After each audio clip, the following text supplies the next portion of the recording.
Hello YouTube and welcome back to the channel here today. Today we're going to be watching episodes 34 and 35 of Revolutionary Girl Utena, and we're pretty excited to be here doing just that. Last week was a very big episode of Revolutionary Girl Utena. Feels like we're peeling back that curtain all the more all the time, discovering what's going on, and I think the implication from the preview last week was that we're going to be doing more of that. It's going to be backstory stuff, which I'm excited to, jump on into and see what's going on. Pretty obviously, I'm really enjoying the show. If you didn't see that segment from the end of last week's video where I just spent, what was it, like 10 minutes just kind of gushing at the very end about what it's all about, in my opinion, and how all the characters kind of mirror each other in different ways and what it's all trying to say about society as a whole at large. And yeah, talking about Utena within that context as well, how she still needs to learn a few things and probably needs to come to discover that her little princely fantasy that she's made for herself isn't actually reality and needs to have a check there, and something happened, and who's going to pull her out of this thing. Like, actually, now that I'm thinking about it, who's going to actually pull her out of this thing? I do not know. Interesting. Well, we'll see. Maybe upon learning some information, which we may learn over the next couple of episodes, potentially. To my count, we only have 6 left. 4, 5, 6, 7, 8, 9. True. There's 39 episodes. So yeah, kind of after this week, we're pretty much in touching distance of the end, and we'll talk about how to structure those ending episodes. I hear the last 2 go together. That's my understanding anyway. Either way, let's move on to the YouTube comments here. Except let's not move on to the YouTube comments because there is none. As always, the Patreon people, you have the YouTube comments available to you if you want to write me stuff about last week's episode. That is your prerogative to do so. I'm going to take this as kind of tacit confirmation that I just nailed it last week and there was no criticisms or corrections or anything there to be had. I smurfed it. I was the best. I think that's a pretty safe assumption that I'm the best person that's ever talked about this show. So yeah, I mean, I don't know what I'm going to do. I'm going to preview this thing slightly. Patreon. I need to do Patreon shout out. Hang on. Again, you guys can be 1 week early on the Patreon. The plan right now is to do 36 as a solo episode next week, but again, I'll wait and see what the Discord says about that kind of stuff. I forget my structure. I had a structure in mind, but that's neither here nor there. If you are a Patreon person, patron, that's what we call them, you can have that a week early. Just putting it out there in case people don't know. Some people have done this, up to and including Annie Gregg, Mickey Babbers, Trails Adley, Bobbin, Chobo Ribby, Domobot, Ed, Flirt Nightingale, Fruit, Funny Fat Guy, Gloriana Tenebrae, Gus N, Heath, Ika, Yako Yavanen, Jacob R, Joran, Clem, Nosta, Lou, Madlad, Max, Mish, Nick, Pencil Sharp 333, Ramen Boy, Runlad B&K, Saint Lily, Sam1373, Skeleton, Surrogate Corpse, Without a Net, Zach, Binchy, Hans Peter, Kelvin, Marsh, and Aidan O'Brien. So thank you to all those people that have given me money. Thank you for the money, of course. Slight preview. So as I've been implying, the preview from last week implied, if I can find some different words to say, it implied that we're going into some backstory stuff. I forget if that was for Utena or for Anshi. It is one of the two.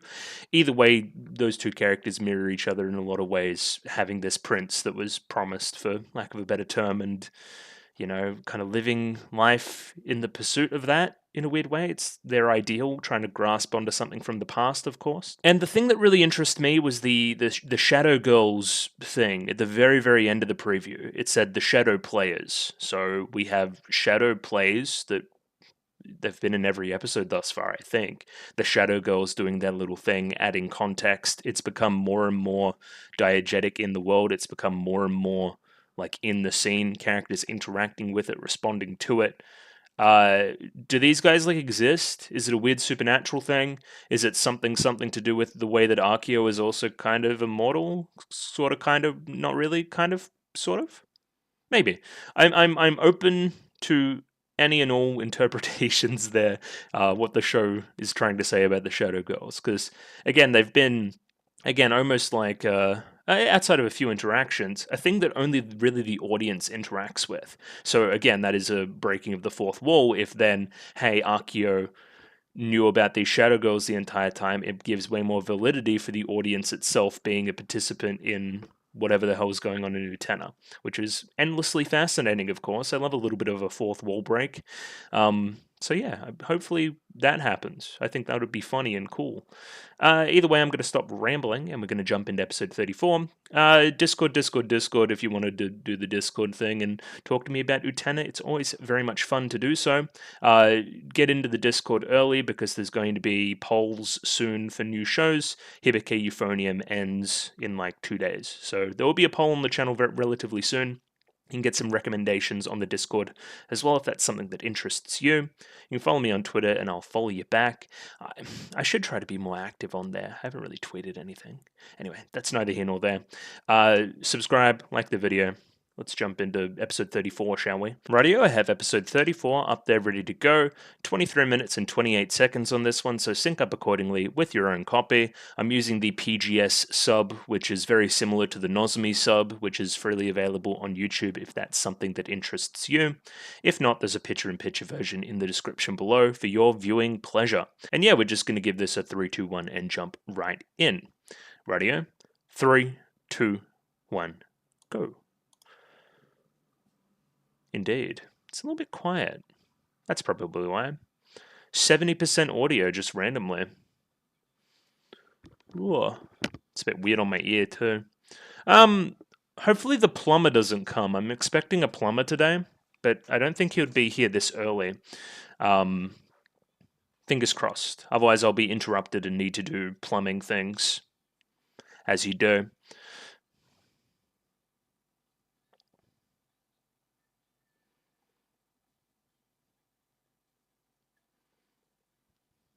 I'm very keen if there's an easy way to see like fan aggregate scores of anime episodes and which ones the fans really, really like out of Utena. Because again, I have my favorites, of course, and we're most certainly doing a tier list here at some point. I'm keen to see what the consensus is. I'm keen to see what the consensus is, if I can speak, about what the best episodes are. Because there's a lot of contenders. Especially as of recently, like both of those Nanami episodes were really good. I really liked the Jittery episodes, even the one before the big one with Shiori. That one was really good as well. Episode 33, obviously. The Mikage stuff, that stuff's amazing. Wakaba's episodes, even some of the really early ones are like really well crafted. There's a lot to like. Hello, small slither of light. Oh, that's good. A new comet? Okay.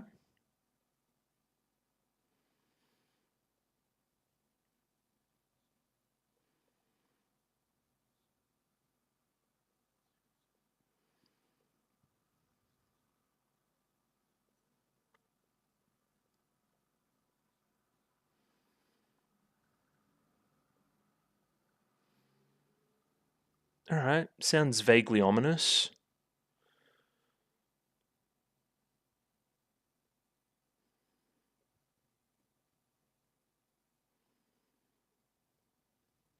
Correct me if I'm wrong, we're technically starting a new arc as well. Interesting. Mm-hmm. The Rose Seal, of course. It almost seemed like Akio and Anshi were in like conflict there.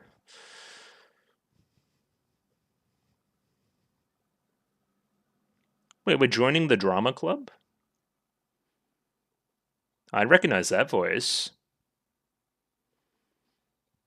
Huh? This is great.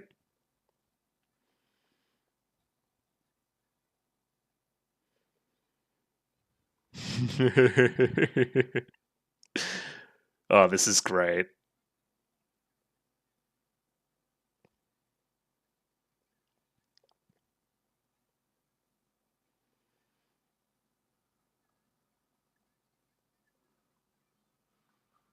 Okay, whatever you say. Let's go to one of their plays, shall we?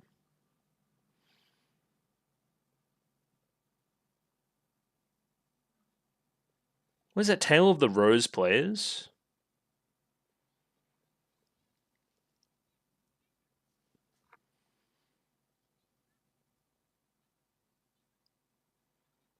What? Oh my god. What did we do? There's so much going on immediately.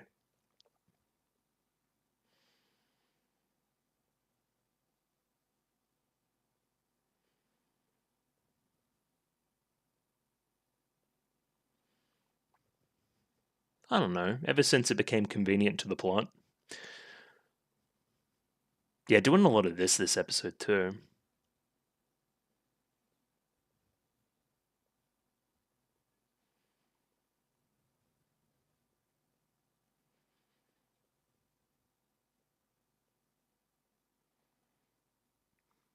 Yeah. Don't lie, Utena.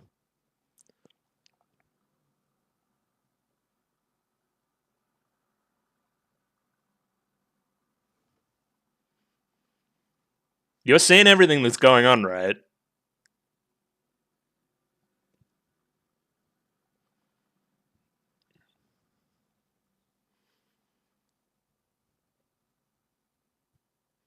God, this show is dense. Jesus Christ. Alright, go down into the dark hole. Oh no, this looks chill. Okay. Big crowd.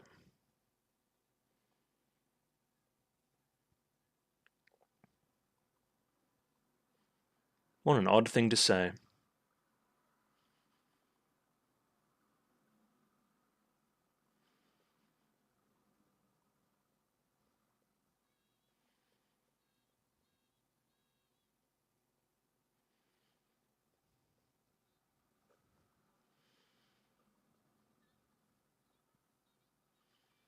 Mmm.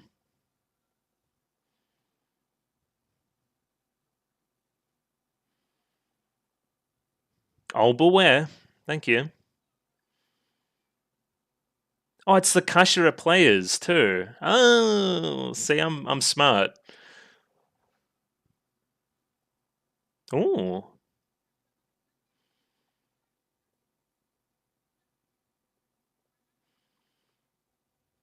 damn, this seems oddly specific. Oh, what is Godzilla doing here? Yo!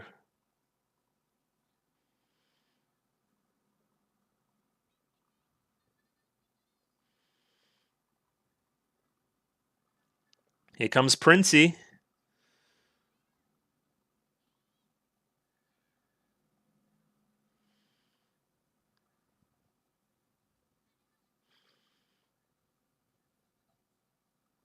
Chew.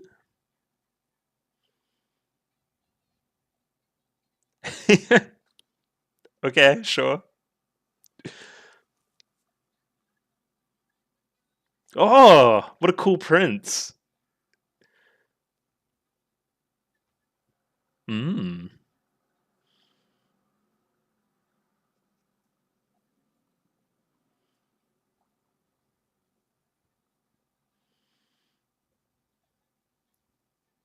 interesting.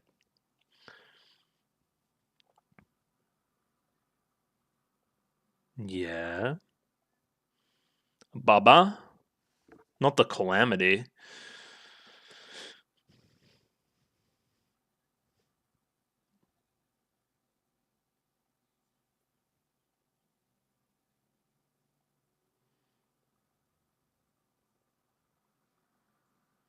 I know about that.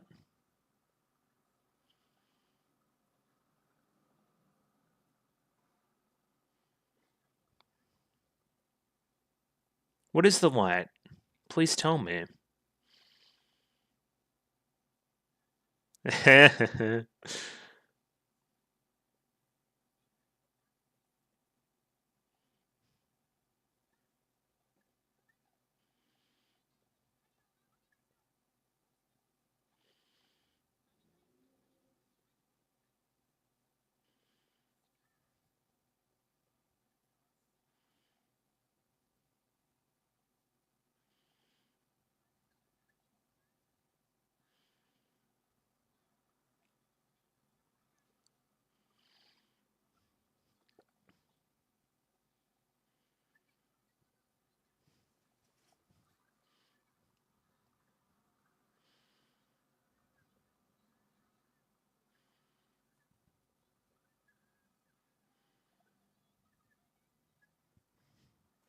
What are we doing here?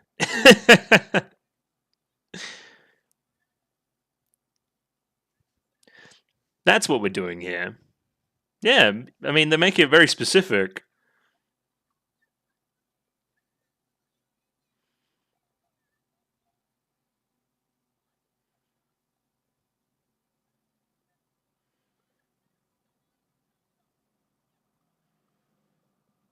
Okay.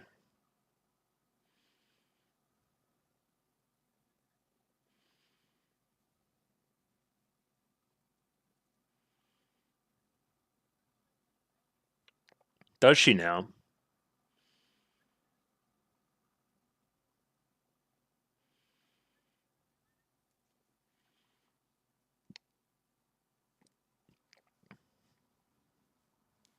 Her character design's kind of different. Yeah, I wonder where she is. We have to consider the motivations of the narrator here, I think. Yeah, that was great. Hmm. A lot of question marks, of course. And there's still more episode. I wonder if there's more shadow play, or if it was a little bit of a tragedy. Seemingly not. Hey, how you two doing?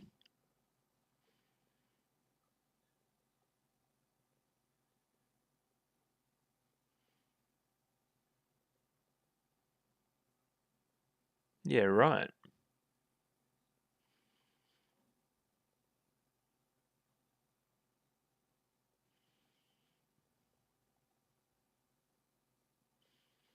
Something something destiny? I don't know.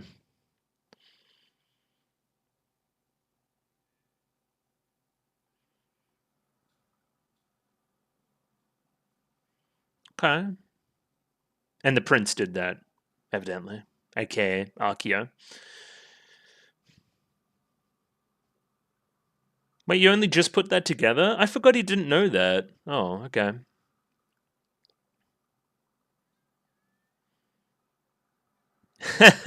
Oh, this is great too.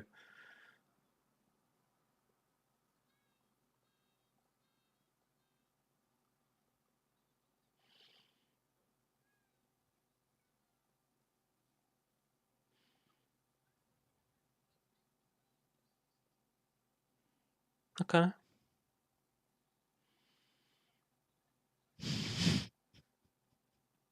Just a bit weird.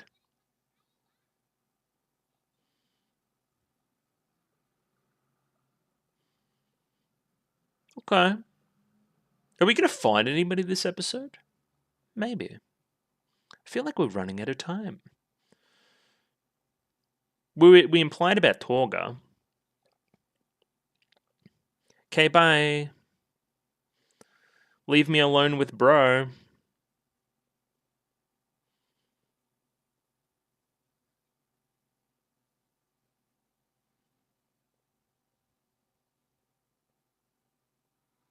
What does that mean? I'm not drinking anything that he gives me, I'm going to be honest with you. What do you mean?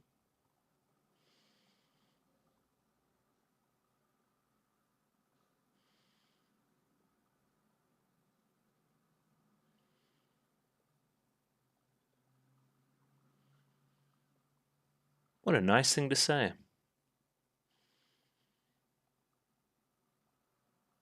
Choo Choo's a friend.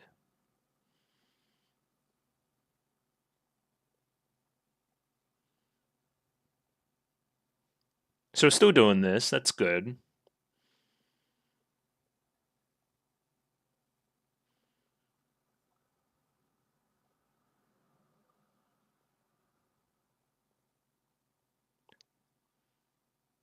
Mm-hmm.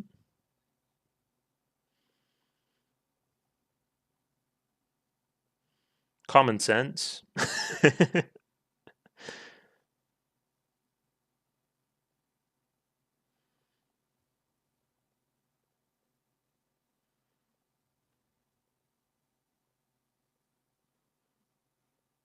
Yeah, but what does losing your nobility even mean?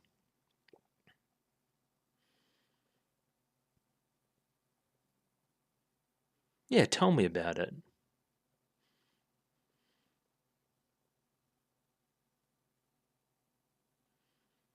Well, this is cool. That's very stage play. Okay. Yeah, I remember this part.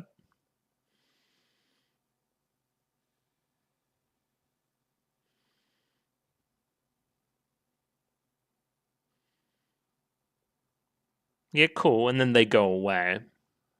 And Torgi implies that he might do something, but doesn't. And then the prince comes through.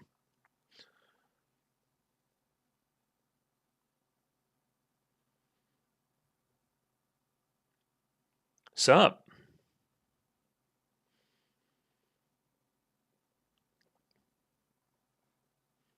First time I've seen that person talk.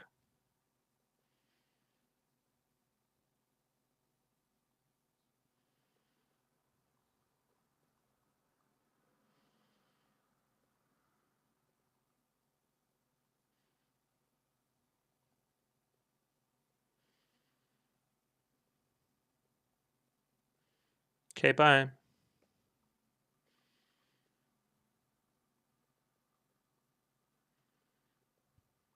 Big old white rose.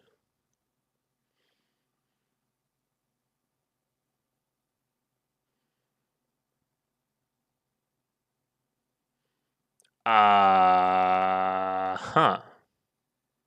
Well, that's a striking visual.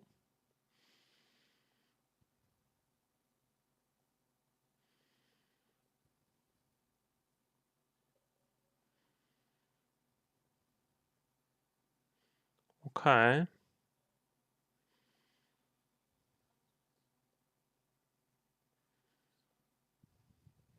Okay. I know somebody who doesn't die.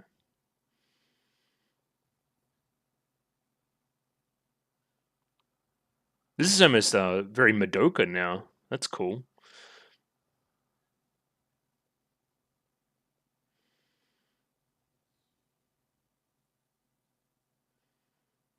I mean, well, yeah, we knew who it was. What is the... What's that?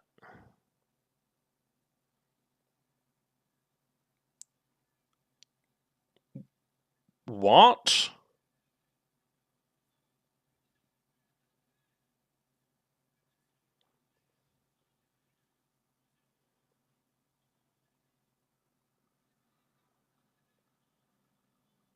What?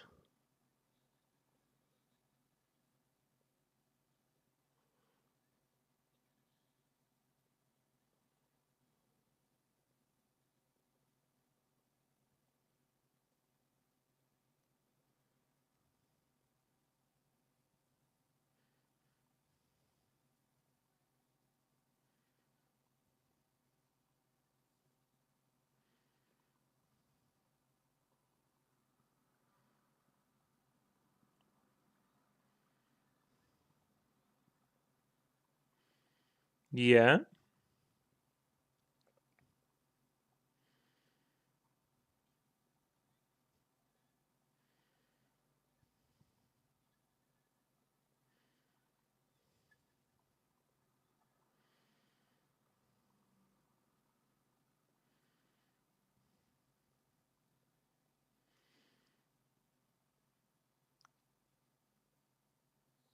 Cool.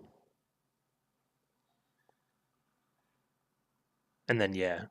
Mm-hmm.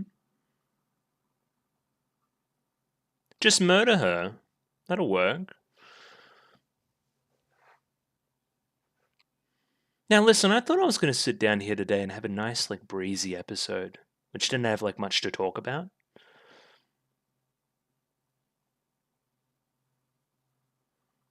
Yeah, that is exactly what she did.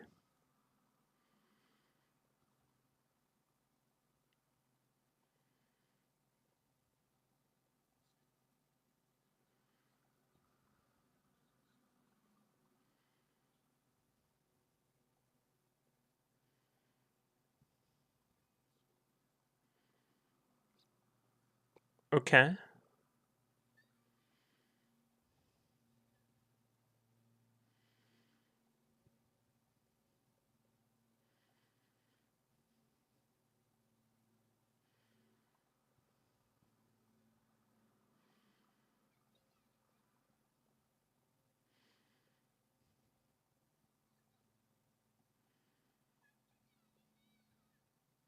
I'm trying. I can't. It's a piece of fiction.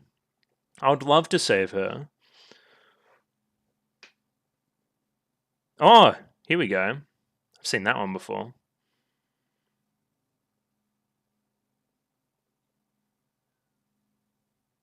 This guy is fluctuating in age rapidly.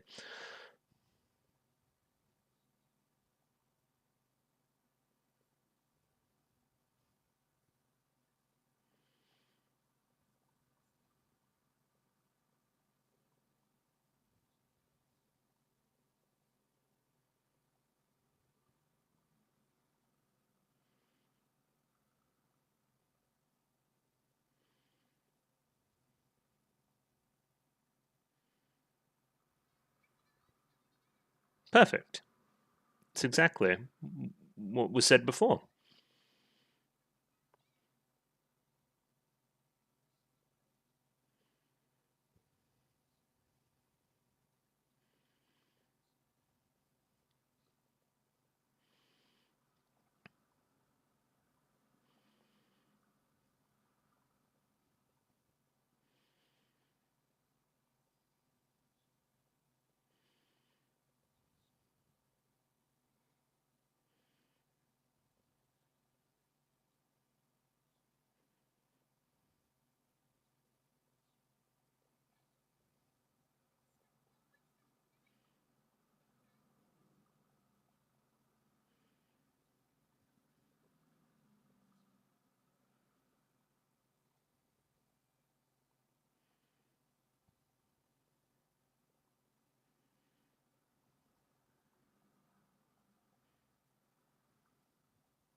Okay, cool.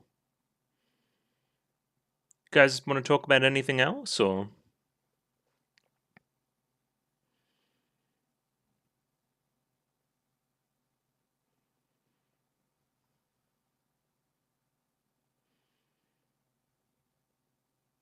As you do.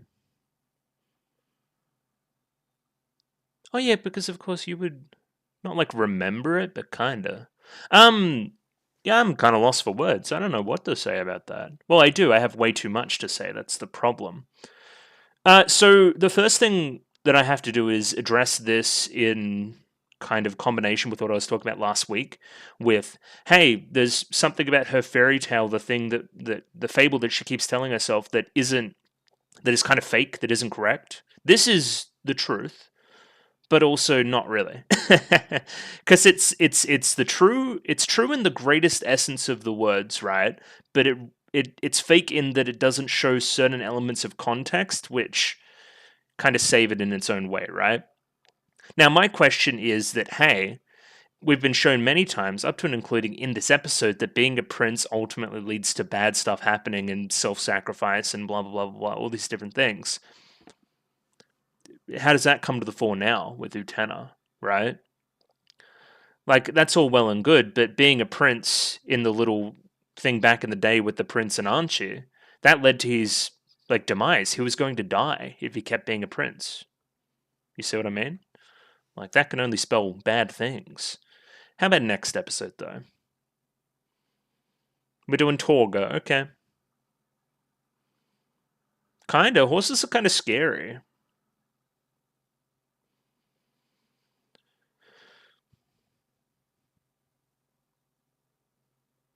I don't know. The love that blossomed in wintertime. Okay. Okay, you two. Alright, let's talk about that episode for a little bit, which I'll try not to make it as long as the rest of everything.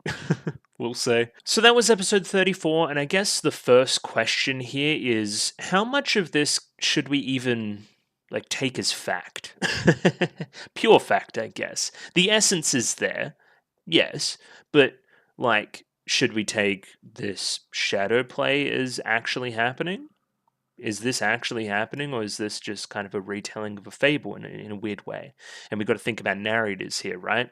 So this narrator is, I mean, it feels unreliable, at least to me. Anchi's the bad guy, blah, blah, blah. This is the public narrative kind of thing, right? And then by the end of the episode, we get an entirely different interpretation, which shows I guess, the realities of what's going on. I have a lot of questions about the time period here as well as it pertains to certain characters. So yeah, we'll be getting into that. That's a very effective visual as well. So I'll probably just try to pause on it somewhere. Yeah, there we go. Now we can speak about some stuff. Because this episode is essentially two different retellings of a backstory of different characters, right? And the two backstories kind of intertwine in their own ways. And there's a lot of parallels. Like here, yeah, we see that, Utena was literally in a coffin. She was associated with death. She was going to die if she continued the way she was. Something appeared to her. It's unclear if this was an actual person or an idea appeared to her. And that idea resembled the prince, right? And that prince was also dying back in this little flashback thing that we have going on here, right? So, that's kind of what's going on. There's that association of death between the two princes, is my thought there. Are you the angel of death? Is definitely a very specific line. And it's a really interesting part in the episode as well, where we talk about Utena fucking smooching Akio and that being that she would lose her nobility and that kind of thing. And I don't want to, I'm kind of treading on eggshells a little bit. I don't really want to talk about gender in this too much, but it's an odd interpretation in my opinion.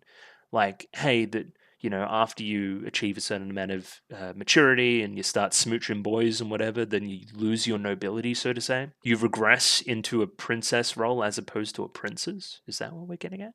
It rings a little bit odd to me, but sure. I mean, I'm sure there's some better reads there once I have all the information. I guess, yeah. How much of this here is like fact? Is this like the actual real prince back in the day who needed to save the medieval village? And you're very much maybe not medieval, maybe a little bit more like Salem witch trial type beat, like around there. Is that the time period we're talking to, and talks to kind of the eternity concept we have going on, immortality? There was an implication, something after this event, like the prince went off and was sealed, right? This is the castle in a way. You sealed the prince away from everybody else, and then the prince became something else, and that is now Akio. I'm imagining we're going to get more Akio origin stuff back in the day as well, but I mean, let's just go through this thing again instead of just yapping, because it'll give me some structure. But yeah, just how much is fact? How much is actually happening? How much is metaphor? How much is concrete stuff I should be taking forward as fact? And I guess Utena is a show, that's kind of the beauty of it. It can be taken all different ways and interpreted however you want to, really. It's open to a number of different lanes of interpretation, which has been one of the things that I've really liked about it, and one of the things that I really enjoy reading about it as well. So again, keep them comments coming. Yeah, let's just rewatch, shall we? We start with this weird technique where we only show a slither of light through like this opening sequence, basically, on various things. Now listen, there's a number of different ways you can take this. I'm seeing a stage metaphor a little bit, especially with the vertical ones like that, where hey, you like peering into like the middle of the stage curtain there. I can kind of see that a little bit, seeing through only the slither that you're able to see through here at this point. I guess, yeah, overall, it's obscuring things, it's obscuring information, which is, I think, part of the major thesis of the episode is, hey, we may be obscuring information here, and then we may get some confirmations as to what actually happened a little bit later in the episode. So is that what the first technique of the episode is trying to say? That certain people will only show you certain parts of scenes? Maybe. Again, up to interpretation. Along with this technique, we have Akio talking about discovering a new comet, and that nobody else knows about it, and he's really happy about it. The feeling's really awesome, and he loves it. You feel as though discovering it makes it your property. Now, what happened last episode? He discovered something new, something he hadn't had before. Is that what we're talking about? Again, he's always had a weird thing about heavenly bodies, so to say, stars and so forth.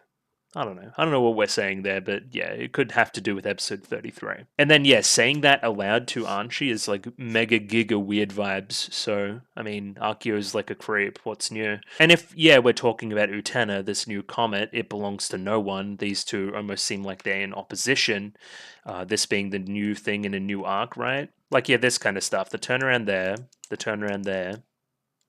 And then, like, passive aggressive, good night, big brother, must you still torment me? And then the wry smile from Archie there, right there. So, what? These two are in opposition over Utena. I think that's what the first scene here is trying to say. And again, this setting the tone for the entire arc in a way. Because if there's one thing that permeates, again, through this first half, it's opposition between Akio and Archie over Utena, right? So, is that something that we're doing? There's not that many episodes left, so I'm cautious about how much we're setting up and how much is just going to be like paid off very soon. You know, it seems like we're doing Torga next episode, so keeping it in mind, of course. We hop into the episode proper. The episode is titled "The Rose Seal," and just kind of talks to, again, the general backstory about the Rose Seal and Utena's past and so forth, as well as Archie's past and the Prince's past. They're all kind of intertwined there. I've paused here because do these two character designs look familiar to anybody? These are the Shadow Girls. You can hear it in the voices as well, of course. The Shadow Girls exist. That's cool. They exist within the world. Again, how much of this episode should be taken as fact and how much is like convenience for the audience, something not actually happening, is a little bit more of a metaphorical explanation of things and rather than concrete fact. Like, have the Shadow Girls listen, because the point being, when do you stop? Because the Shadow Girls, hey, yeah, right, they've been in the show, they've been doing these plays. Have they literally been doing these plays the entire time for the cast? No, I don't think they have. That would be silly. So how much of this can we take as fact? It's like a push and pull between fact and fiction there for me. Where again, I don't think that's a particularly interesting conversation either. Like, oh, how much of this really happened? You're missing the point, kind of. It's meant to be a little bit airy-fairy about that kind of stuff. There's a few like weird-looking Utenas this episode. I don't know if they're specifically changing things about her character design to make him a little bit more rounded and soft, based on events of the show, or she's just a little bit off-model because, again, not every episode can be a production masterpiece because, again, this is airing weekly, which is insane. I don't know, she just looks a bit off this episode, which is fine. We've had Utena looking off before. Now, a little bit more evidence to the Shadow Girls not actually existing was that nobody else interacts with them other than Utena, right? Like, they put this little kind of pamphlet for the show that they're doing this afternoon in her front pocket, and then they disappear. Nobody else is in the scene. It's almost like Utena is woken up from a daze when this guy says, "Hey, do you want to join the game next week?" It's like, yeah, I mean, sure. That's it seems way more realistic for Utena to hear. We also must consider some things outside of the literal happenings in the show. There's the idea of light versus dark that is permeating a lot through this episode and the series as a whole. Akio being stars and the starry night and darkness, the end of the world, all that kind of stuff, even almost biblical in that way. The end of the world versus the light, the start of the world, very Genesis type operation there. So if Akio controls the dark, he controls the stars, he does that kind of thing, then wouldn't he be associated with the Shadow Girls? That would make sense to me, right? And then the content of the Shadow Girls play is almost like propaganda for Akio in a weird way. Or the people of the town over here, right? And then, yeah, there's just so much very quickly. So there's that guy, he says, "Oh, yeah, you up for the game?" As contrasted with the Shadow Girls, who were like, "You should be the star in the play." And again, associating masculinity and femininity with different aspects. Oh, they got the best picture of Wakaba. Hell yeah. What was I saying? Yeah, theater more feminine leaning and sports more male leaning. Is there anything in that? Maybe. And now this is very Mikage having a bunch of photos that shouldn't exist, which is kind of interesting as well. And Wakaba's like, "Oh yeah, which one do you want extra copies of?" So essentially, choose a guy. It's like a harem. Choose your person, right? And specifically, Utena notices that there's no Anshi here. There's no photos of her, which prompts her to get a photo of her later on. Seems like the general populace in total, like in the show, has been very antagonistic towards Archie.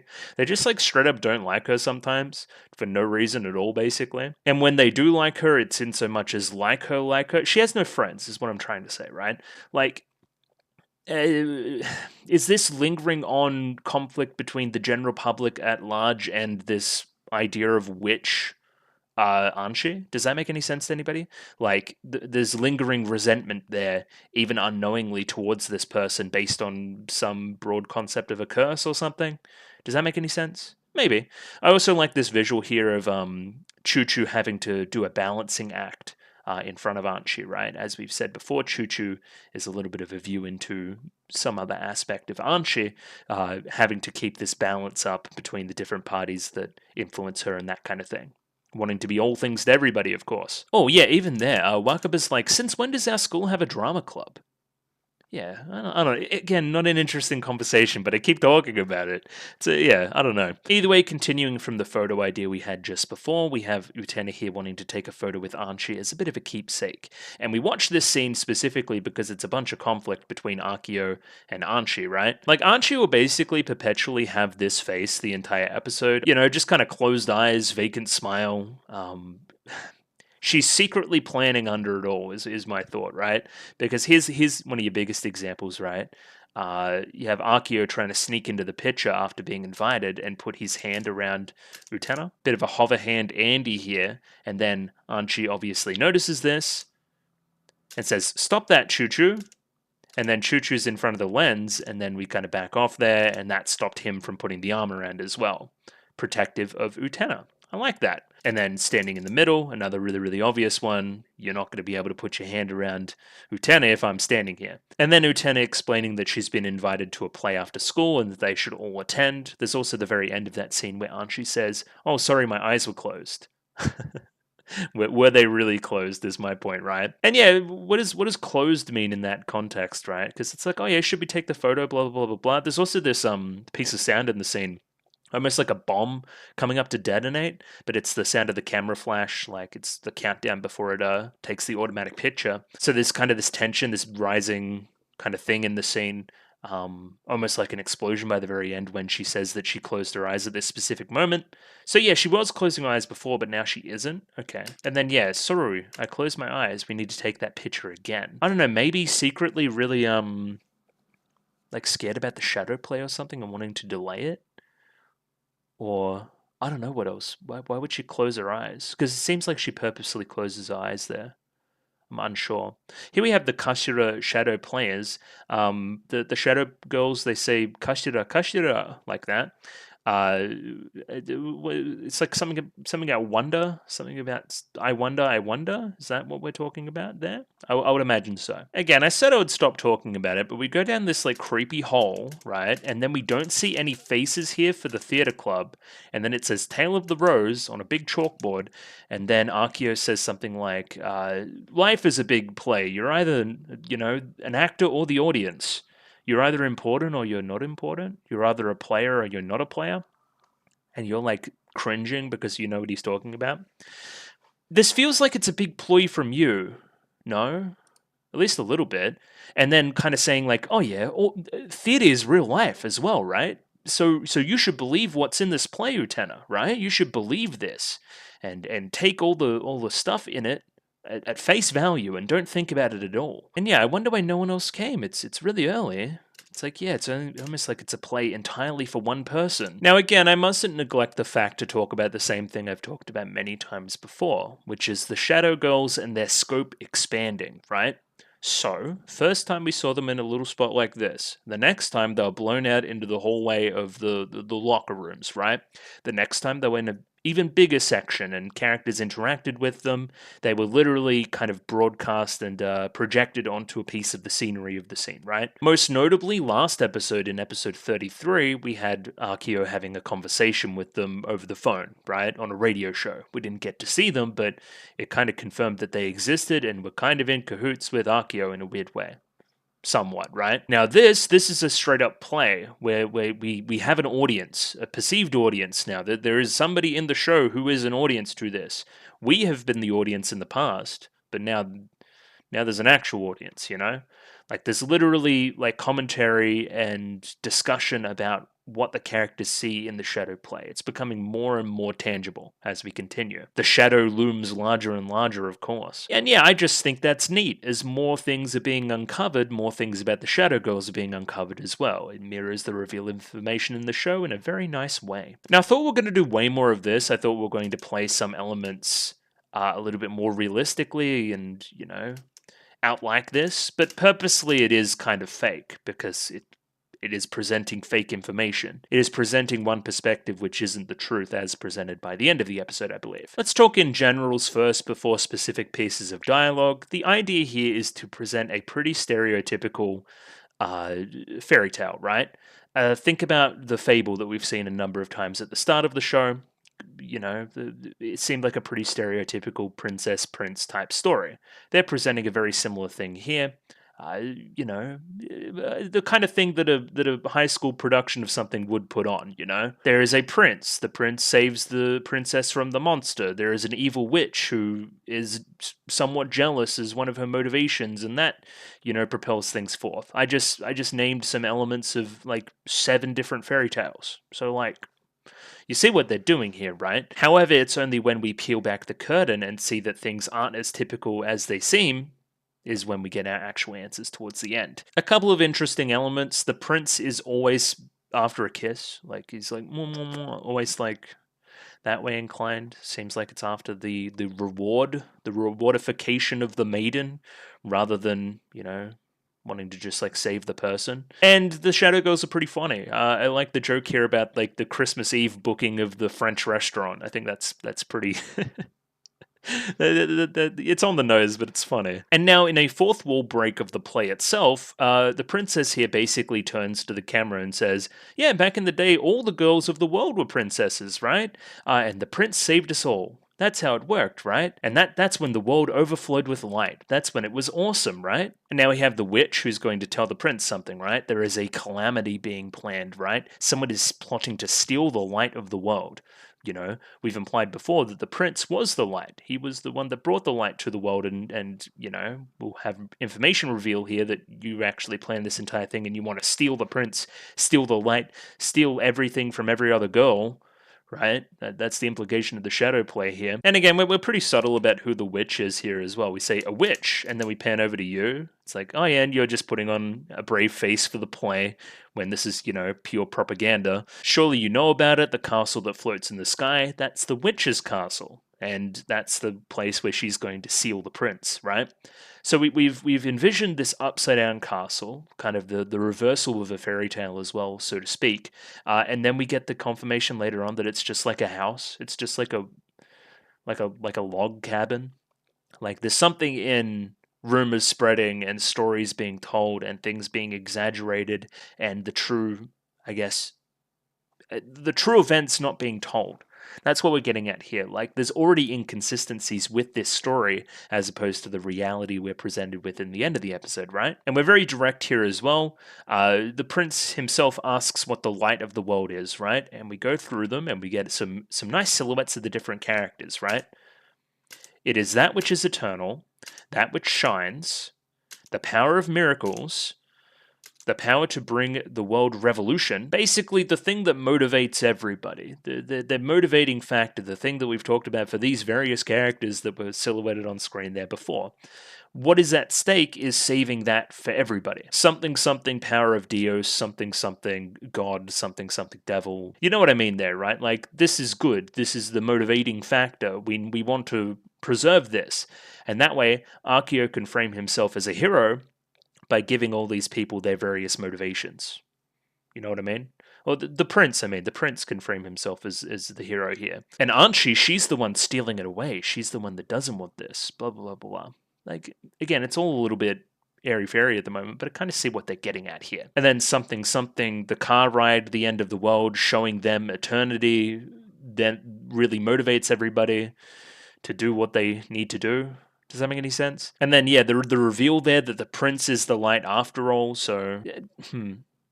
Does this am I making any sense? I don't know if this video is making any sense, but I kind of get it, but it's hard to put into words what's happening here. Again, the reveal here is that the witch the entire time was the prince's little sister, which again plays out in the end of the episode here in a very different way.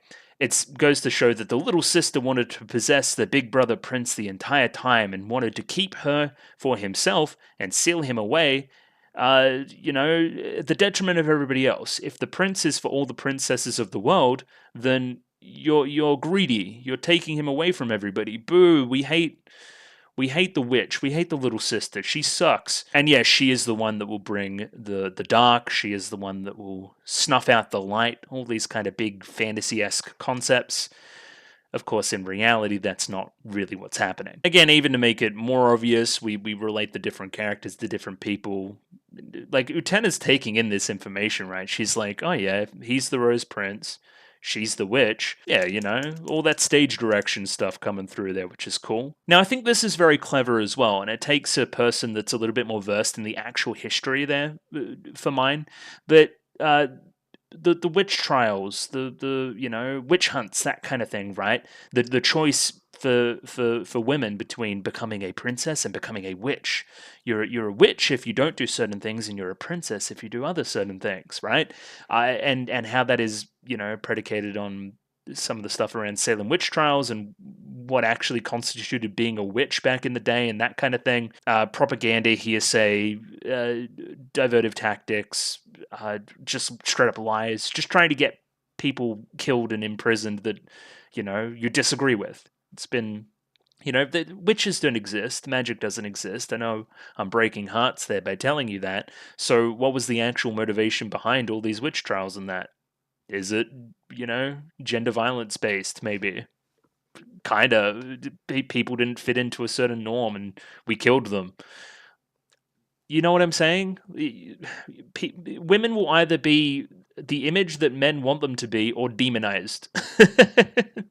It's one of the two, and again, thinking about who is bankrolling this play, who is producing it in a way in Archeo, all things become a little bit clearer, I think. And then, this last little bit of the play, the dark draws, and the narrator says that the witch still exists, and she searches for young, noble souls to sacrifice anew. She seeks to keep another from bringing the light. Beware, Utena, this is very important that you stay away from the witch.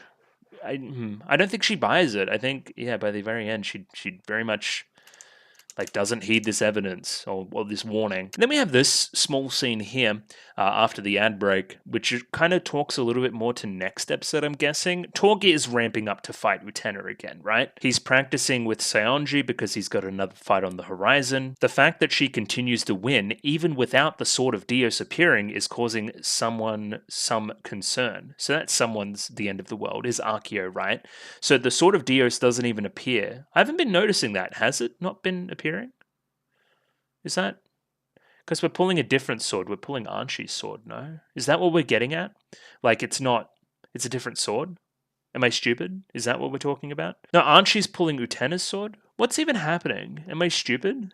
Hang on. Of course, Anshi is pulling the sword from Utena, so this is from episode 32. So obviously this isn't the Sword of Dios. Okay, gotcha. And then, that's happening there, of course, as well. So we're no longer relying on the same old powers to do things. I'm pulling power from myself, or somebody is pulling that power from me, as opposed to me merely using the power of the Rose Bride in the system that's been ascribed, and that is scaring Archeo. He's like, this isn't planned. So now we need Torga to practice and come through and defeat her because she's gaining too much power, essentially, right? It feels like Archeo in this episode, from the elements presented, is kind of paranoid. A little bit, right? About Anshi, about Utena. He's scared a little bit, even though he doesn't put that on. He's making moves, even a little bit here when he tries to smooch, right?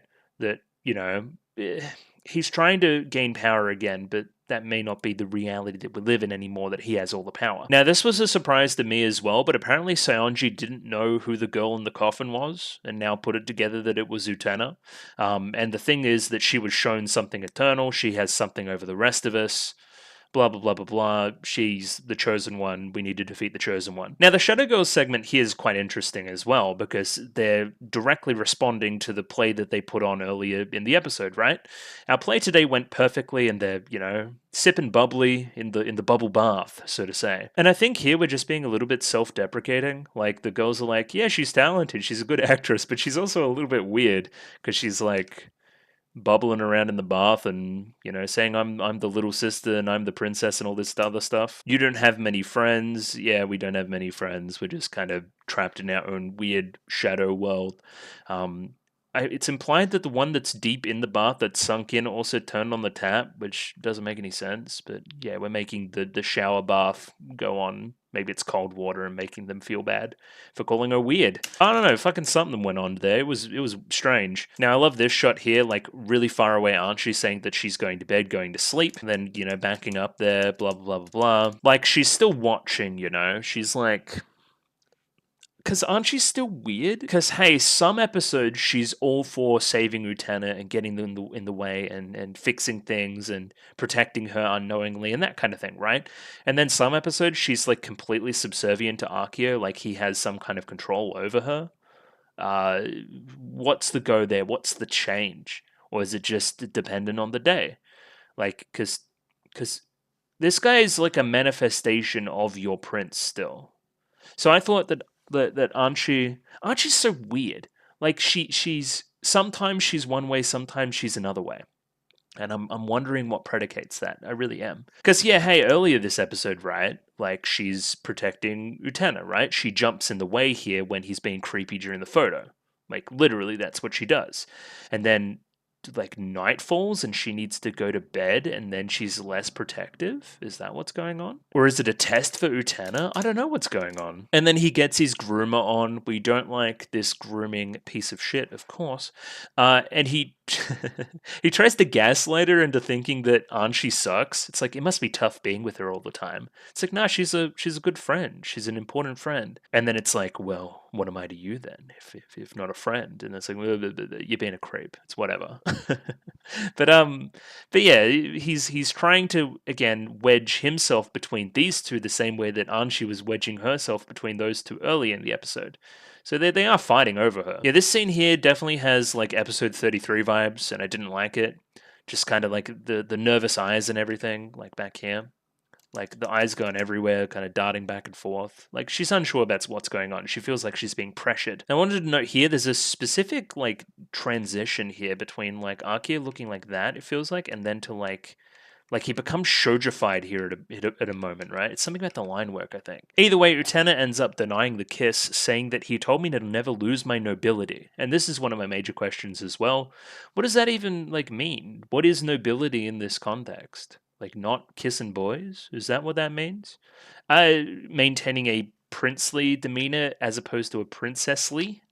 Is that what we're talking about? Maybe, I don't know. We see an Anshi here that is broadly worried. Maybe it is a test. Maybe she's like, oh yeah, I hope that Utena comes to bed without sleeping with my brother. I hope. And just checking if she's still, that way inclined after the events of episode 33. And then we get, for the rest of the episode, a little bit theatrical, and I don't know how much of this is dream sequence and how much of it isn't, right? I think specifically here, Utena says the line, I don't really know. Like, tell me the story, Akio says, right? I don't really remember.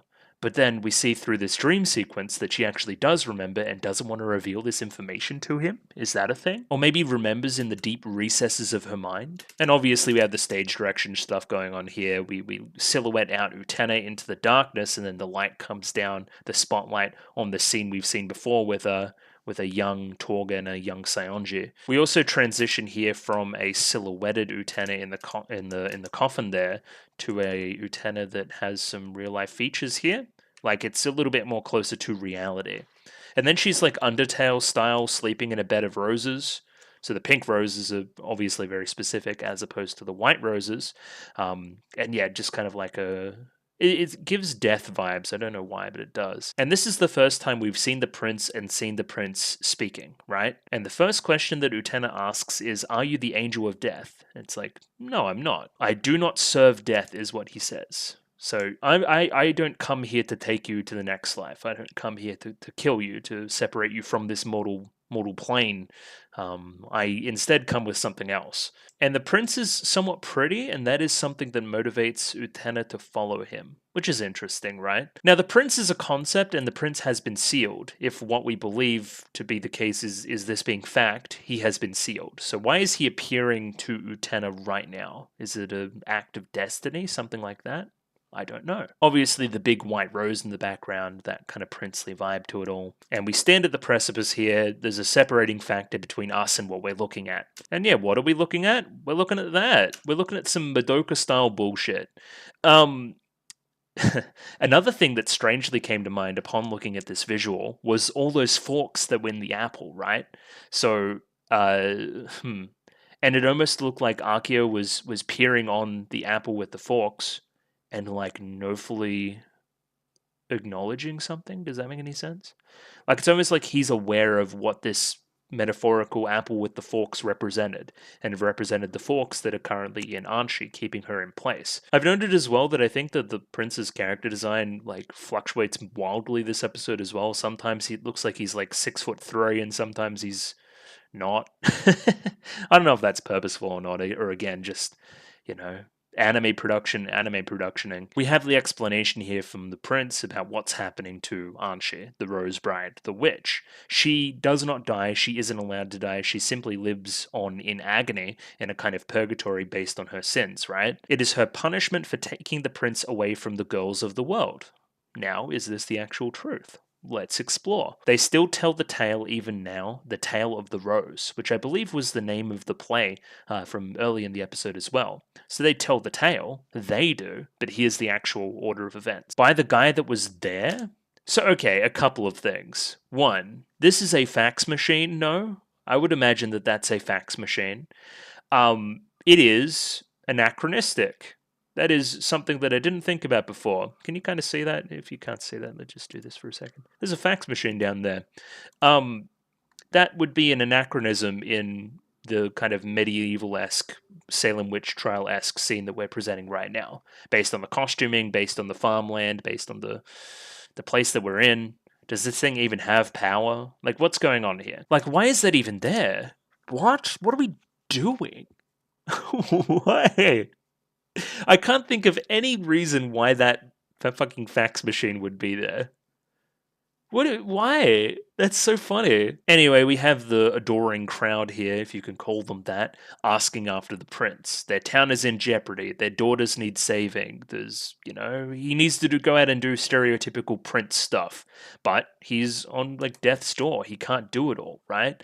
And is currently being cared for by Anshi, by little Anshi, right? Even this split here is kind of crazy. So the top half of the frame here is what's going on outside, and then the bottom half is what's going on in here. It's almost very manga panel. I don't mind it at all as a technique. I think it's pretty cool. It's reminds me of a lot of the stuff they were doing in Beastars as well, which is a really weird pull, but it does remind me of it. So the scene we're presenting is that there's this one guy, and this one guy is responsible for everything, and as a result, he's going to kill himself in trying to save everybody, right? That is the princely ideal as according to, society, general fact, blah, blah, blah, blah. Something societal values, something noble sacrifice. You could take that in a ton of different directions, and I guess the show's general judgment on this is a concept, that the fact that princes need to be self-sacrificing in order to be considered a good prince and that kind of thing. Like, is this ultimately a good thing? Is this something that needs to be revolutionized as well? If all the girls of the world are all princesses, does that mean all the men of the world are all princes, right? If so, then what's happening to the prince here is no good either, and not sustainable. Like, if this guy's one of the good guys and everybody's relying on him, like, that doesn't feel good either, And ultimately, Anshi recognizes this and sacrifices herself to prevent this from happening, to prevent her big brother from dying of overwork. And again, I've talked about some of the differences here, right? This is a stable. This is like a fucking log cabin as opposed to the castle that was promised, right? That story has been embellished with time, and as it turns out, the prince himself didn't live in this lavish castle or anything. He was just kind of a pauper type guy. Now, stop, please, don't fight anymore, you'll die. and then we lay him down to rest. You lay down here, I'm going to fix this all for you, right?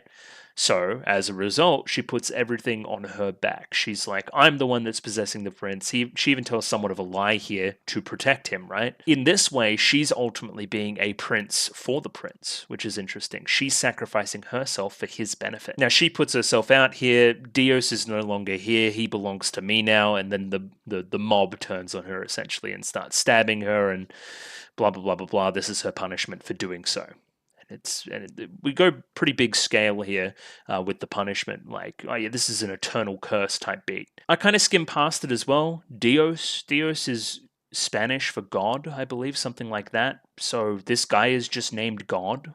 That's pretty on the nose, right? So if God dies and I'm protecting myself or protecting God from everybody else, and then what comes out of that?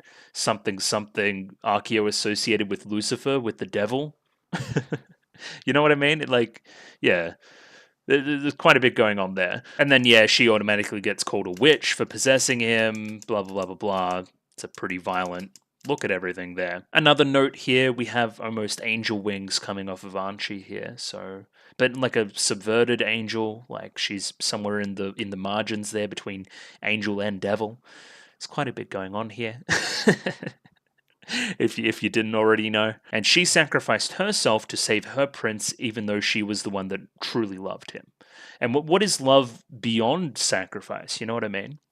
Like, everyone else is like, hey, can you save this person? Hey, can you save that person? No person is thinking about what the prince is feeling and all of that, except for Anchi, the one that actually loves him, and she's the one that's punished for that? Well, that's ultimately unfair. We don't like that. That same injustice is felt by Utena here. She's the one that immediately crosses the precipice, jumps over, and tries to save her. And yet now the prince that she loved is no longer the prince that she knew. So that speaks to Archeo, I think, right? Not anymore. He changed. He's now the end of the world. We know who the end of the world is. It's Archeo. He's the one that's doing the Rose Seal stuff. The Angel Devil, the swap there. Utena tries to get close, but there's some kind of barrier between the two. She can't quite save her at the moment. All she has left is her suffering. So it's interesting that Utena was just on the verge of death. She was just like, had the worst day of her life. Her parents were just killed, right? Well, not killed, but died. And she's still got it in her right now to get up and try to save somebody who's in trouble, right? And then pleading with the prince to come and save her. And this is where our kiss comes from, right? So this was the crucial piece of context that was missing from the retelling of this story that we've heard a number of times, right? From the start of episodes. Is that, hey, this kiss here wasn't like a romantic confession or anything. It was to wipe away her tears, which were predicated on Anchi's struggle. That there's injustice there, and I want to save that, right? It wasn't a romantic kiss. It wasn't a romantic blessing. It wasn't anything of the sort. It was more empathy than anything else of somebody else's struggle, right? And then again, in the retellings of this story and this kind of fable by the Shadow Girls many times, they've just kept this piece of information out of it, right? Because again, the Shadow Girls are in cahoots with Archeo, and Archeo's the one that's kind of producing the story there for everybody to hear. He doesn't want to reveal this piece of information. Yeah, this is what I mean. Why is he like 5 years older here? I don't understand that. It's an interesting question here from Utena as well. Why can't you become her prince? And then he doesn't answer. I'm technically sealed. I'm technically dead, so to speak, so I can't do it. But you're a gentle-hearted girl. You should go forth and be her prince, right? Again, Utena being the one to say that, of course, then I'll become her prince. Thank you for your tears. Thank you for everything. I'll become her prince and save her, which is just, it's getting me in the feels a little bit. It's a good setup leading towards our conclusion, which hopefully Utena will end up saving Anchi. I don't know what that will look like. I don't know what a battle between Utena and Archeo will look like as a result of that, but this now is all predicated on the basis of destiny. This is one of those classic like episode 10 type episodes of anime, the ones that pull back the curtain and show character motivation, normally associated with a flashback. This is that episode for Utena. Again, I invoked Madoka before, but Madoka's relevant here again because it has that exact same trope I'm talking about. And again, if you're familiar with the show, episode 10, I believe, is the one where we show a flashback and show whatever Homero's got going on, and that's important information. It justifies a lot of decisions in the show, put it that way. Very similar thing is happening here, and will take a long time for me to kind of grasp its importance, I guess. we'll keep it in mind as we continue. I'm sure that you will forget about all that you've seen tonight, but I'm going to give you this rose seal. And even if you do remember this, one day you'll grow up, you'll be a woman. Does that mean you're going to let go of all this other stuff? No, she still swears that she'll become a prince. And again, that's what we're talking about in this conversation in the middle of the episode with Akio. That's why she can't do what she's doing. Which again is interesting in concept. If so, that ring will lead you back to her one day. I really like this because, again, based on last episode, I had a broad theory that, oh, this is bad thing. She's just kind of playing into Akio's plan and that kind of thing, right? And, this entire prince thing has been a lie. Well, it hasn't been a lie. There's still some element of it that's true. And I like that it's a way less pessimistic concept for the show. Because I think, again, if we take my interpretation from last week, then everything is fake. There's no such thing as a prince. All princely ideals are dead. You shouldn't take anything from what we're saying. Basically, is very nihilistic, right? Where this interpretation shows that, hey, at the basis of it, there's still good people and good people looking to save people that are in distress, which I think holds true. And as long as you hold true to those kind of aspects and none of the other bullshit that goes on in the show, then I think you'll ultimately be successful and save the person you want to save. But again, the saving here isn't predicated on the same things that the prince in the little play here was saving people for smooches. She doesn't care about the smooches, right? She just cares about the person. And that's the difference, right? That's the difference between this and, again, what she was doing, the princely stuff that she was doing in episode 12, right? Like really taking on that prince role. That wasn't the correct answer either. You need to save the princess and do it whilst being yourself. That's the best thing here. Then we frame this as a dream that Utena was having instead of a story that she was telling to Akio. I believe that she didn't tell anything to Akio and just kind of, had this little dream, didn't tell anybody about it. However, the beautiful part here is that Archie was looking at Utena's face during the dream, right? And was like, who are you? I don't know who you are. And then the episode just kind of ends with a weird horror movie-esque sting. Who are you is crazy, right? Because how did you escape? Was that a metaphorical prison? I'm guessing it was, right? And then this shit's still so crazy. It looks like it's from the 1600s, but then there's a fax machine. I don't get that part either. And I guess I'm not meant to get it all yet. I thought I had it all together after episode 33. I really did. I don't. There's way more going on. And in retrospect, episode 33, I'm being very pessimistic about the entire show and the entire concept of relationships, actually. There is good in this world. I guess I should say that. And we'll move on to episode 35 now. Let's do that. Rightio, I have episode 35 up there ready to go. I just checked the YouTube comments too from back in the day just to check what the two-parters are. Somebody said 34 and 35 is a loose two-parter. So I guess something to be considered there, we'll say. I'll get the episode up here. Same old stuff. 23 minutes and 30 seconds. Picture-in-picture. PGS sub. Let's jump in with a 3, 2, 1. Radio. 3, 2, 1. Go. What does a loose two-parter mean? I guess last episode ended on a cliffhanger. Who are you? And it's interesting that Anshi was only looking at Utena's face in a dream, and that's what kind of prompted this question. What does that mean? Yeah, I liked last episode a lot of the stuff around the two different perspectives shown. One of them being very Akio, one of them showing the shadow, and then one of them having a lot of detail. The second one, obviously, and one of them specifically leaving out detail through the effect of a silhouette, right? You're only seeing one part of an image when you see a silhouette. You're not seeing the true intention there. And I think that's pretty obvious. Even there in the opening, I just saw a light kind of beam come down and put a white rose on her chest, right? Light and white and Prince versus Akio, who's associated with night and Lucifer and darkness. He preys on women at night. And yeah, Weird. Also, a lot in this episode, based on the preview, was about horses, and horses being crucial to the whole prince idea, like a prince on a white horse coming in and saving me and that kind of thing. So, interested to see. That was just a red that turned a little bit lighter.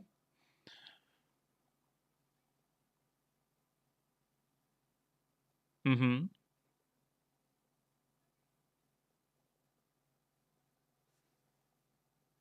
Interesting.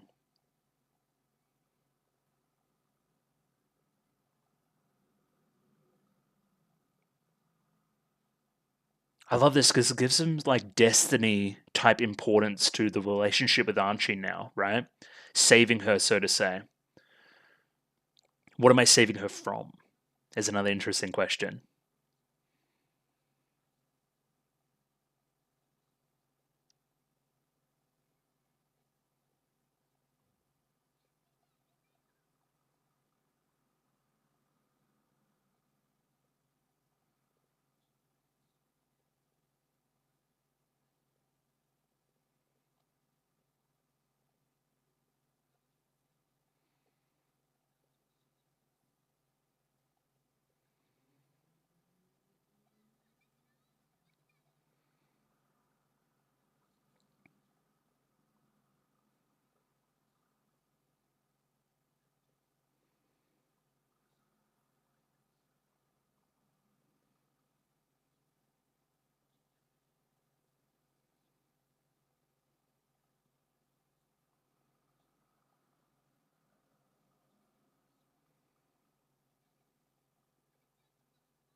Yeah, that. It's like Archie's kind of taking in this information as well, right?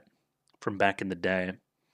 But again, I don't know how this exists in reality, if it even does. But again, the most obvious thing of that scene was cutting out of the old fable into the new one now that we have the context. I think that's very effective.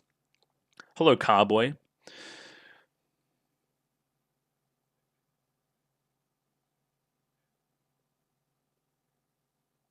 Okay, next match important. Hey, looks weird there. I'm not used to seeing Torga smiling.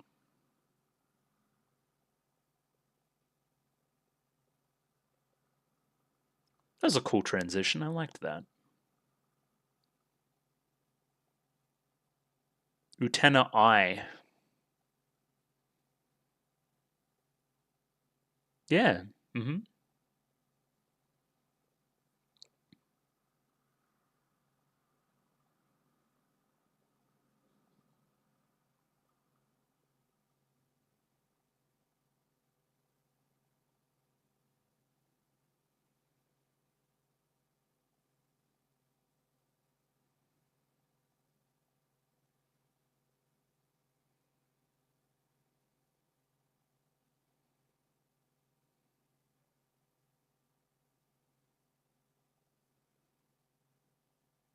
So, how much of the dream does she remember?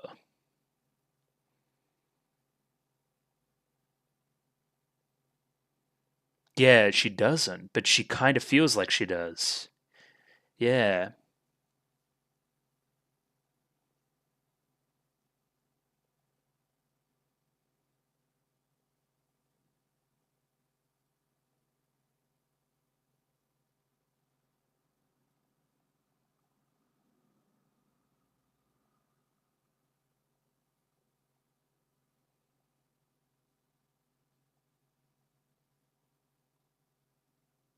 maybe. Interrupted.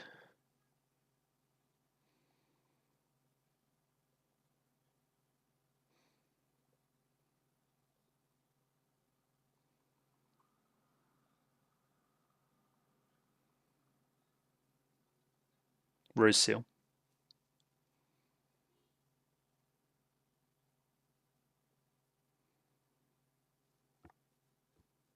We hate this big bitch.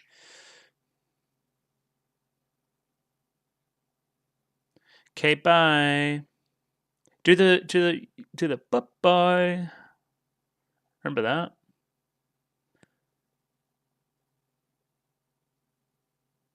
Yeah.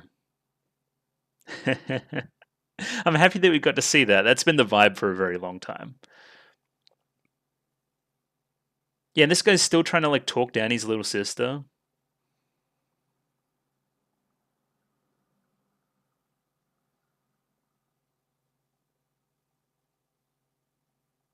Why couldn't we? Okay.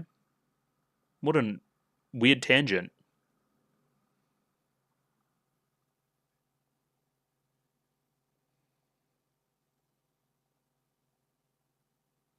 Hanakatoba.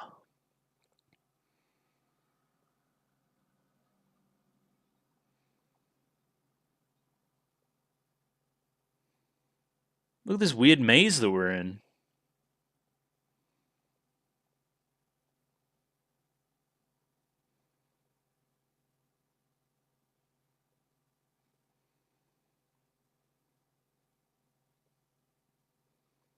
Caught in 4K?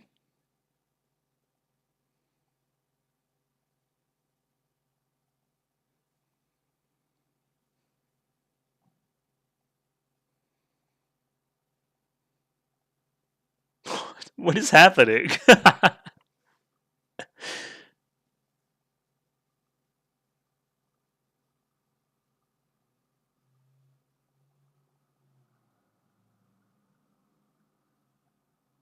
Was that white Accio? What was that?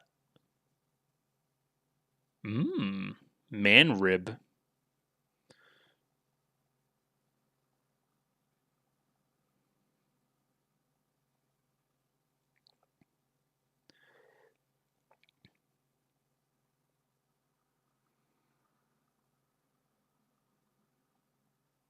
How about a pony?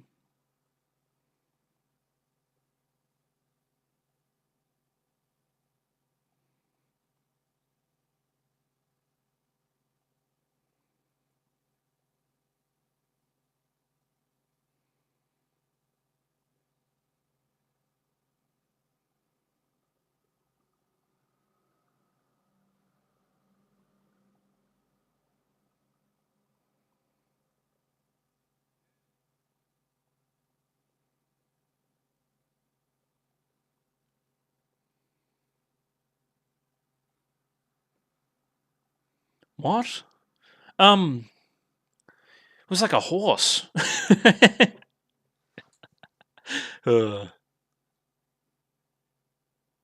Wait, he has a carrot in his pocket. Wakaba based?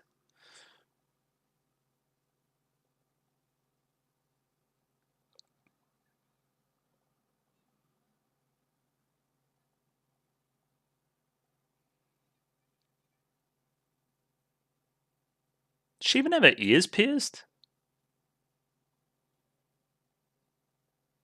Heh. How about this carrot that I'm inexplicably carrying?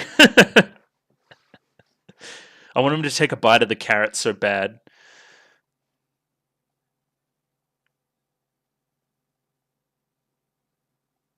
Oh, this guy's enamored. Yeah, beat her ass.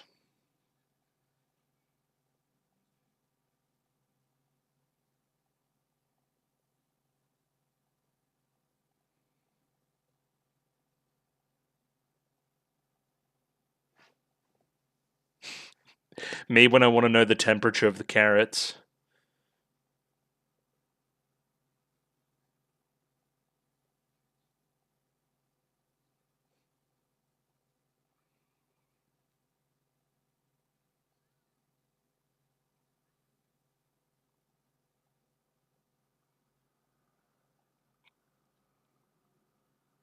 What, he's a creeper?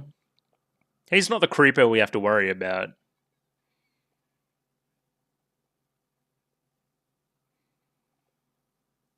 Yeah, ride with me on my horse to the fucking woods and talk with me.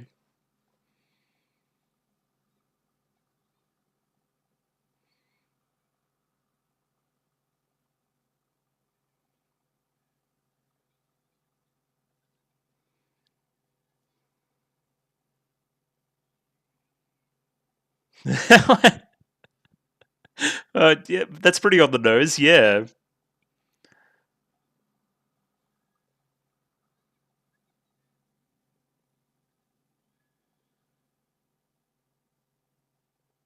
Oh, well, Utena's gonna die. Or, yeah, there we go. Thought that might happen. On my big white horse, you reckon? And that's the one we saw in the preview.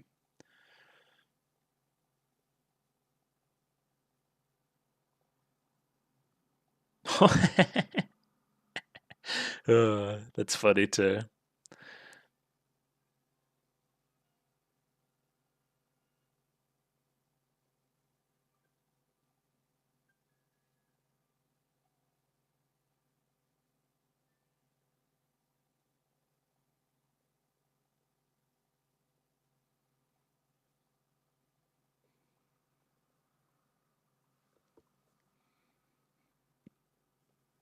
It's interesting that this isn't part of the plan.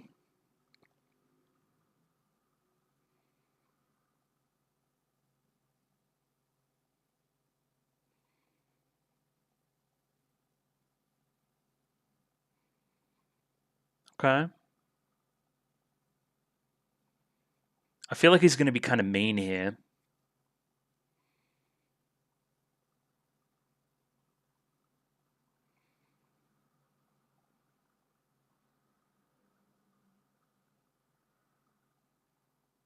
Oh, or not. The opposite. He stole the kiss?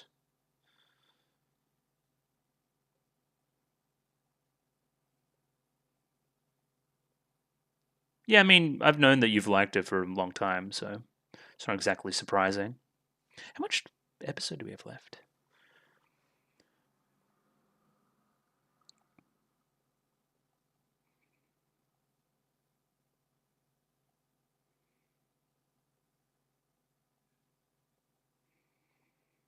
Kakui. Yeah, I spent all day watching you, bro. No homo.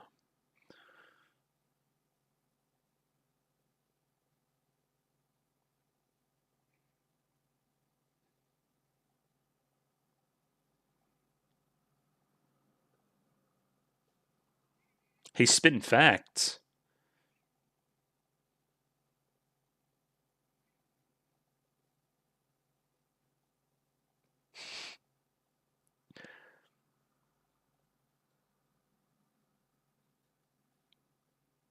Really like the sound there.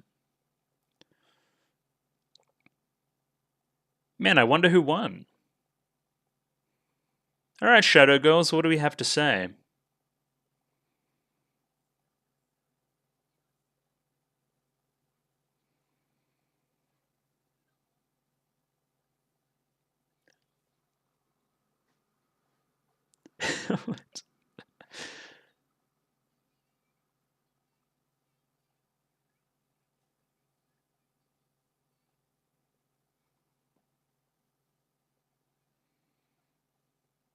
Yeah, I know the metaphor.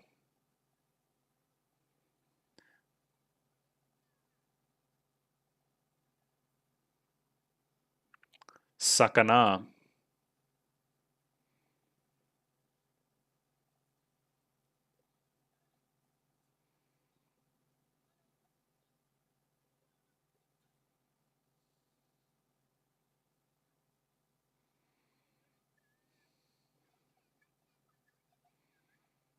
What is a koi doing in the ocean? Because koi's are normally in ponds, correct?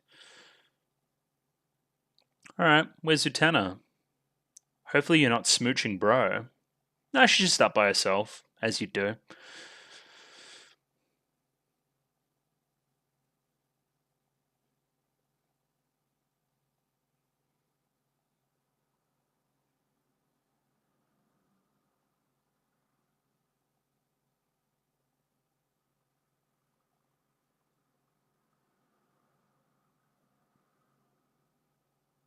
It's too cliche. Yeah.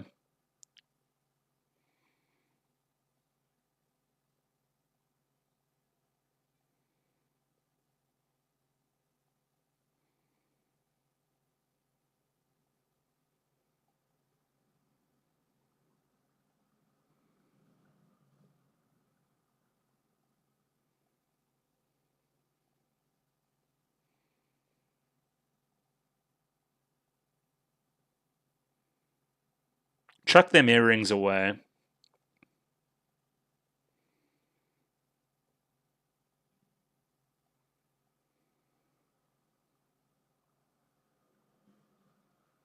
It's a cactus. What?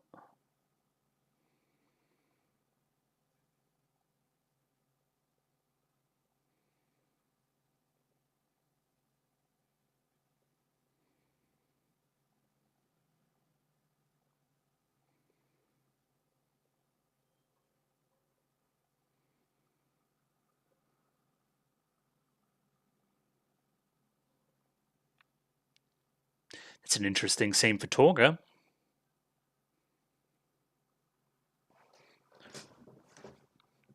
Interesting. Okay. It's been a while since you've been up here. Also, where's Nanami? I haven't seen Nanami.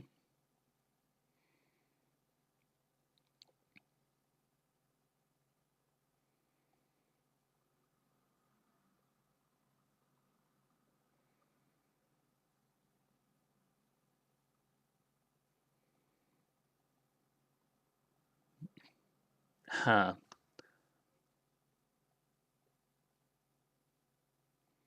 I forgot what predicated this. That's very interesting with all the Prince self-sacrificey stuff too.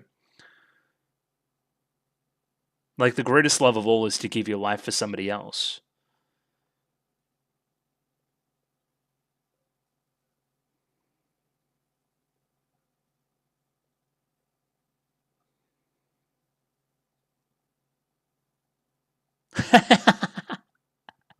Oh, that was great. No, you're pretty clearly in love. He caught feelings.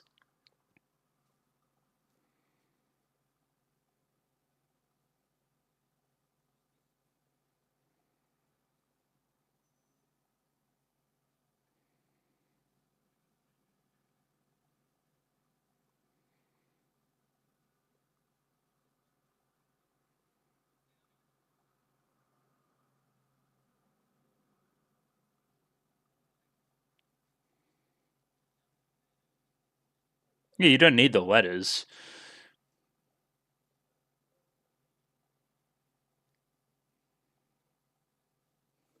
It's a Sanji's an odd character to be saying that.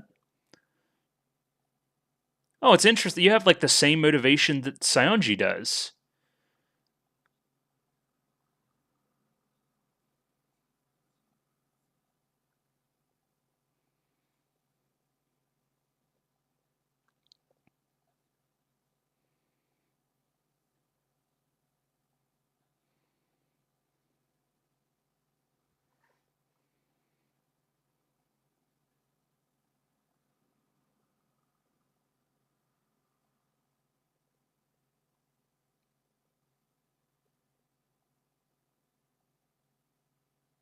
Well, that's very interesting too.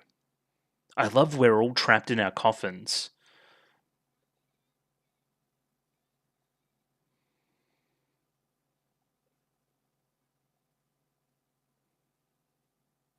Choo Choo's funny there too.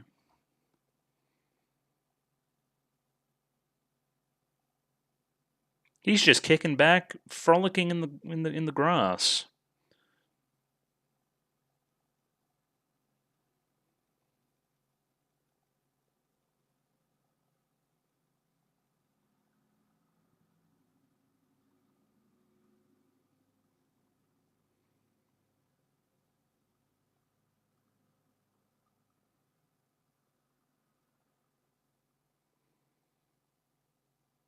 It's a very romantic scene too.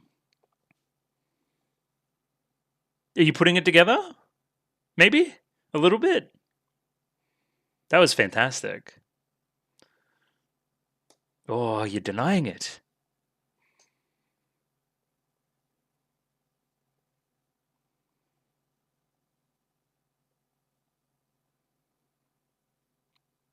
I love this. This is one of my favorite tropes.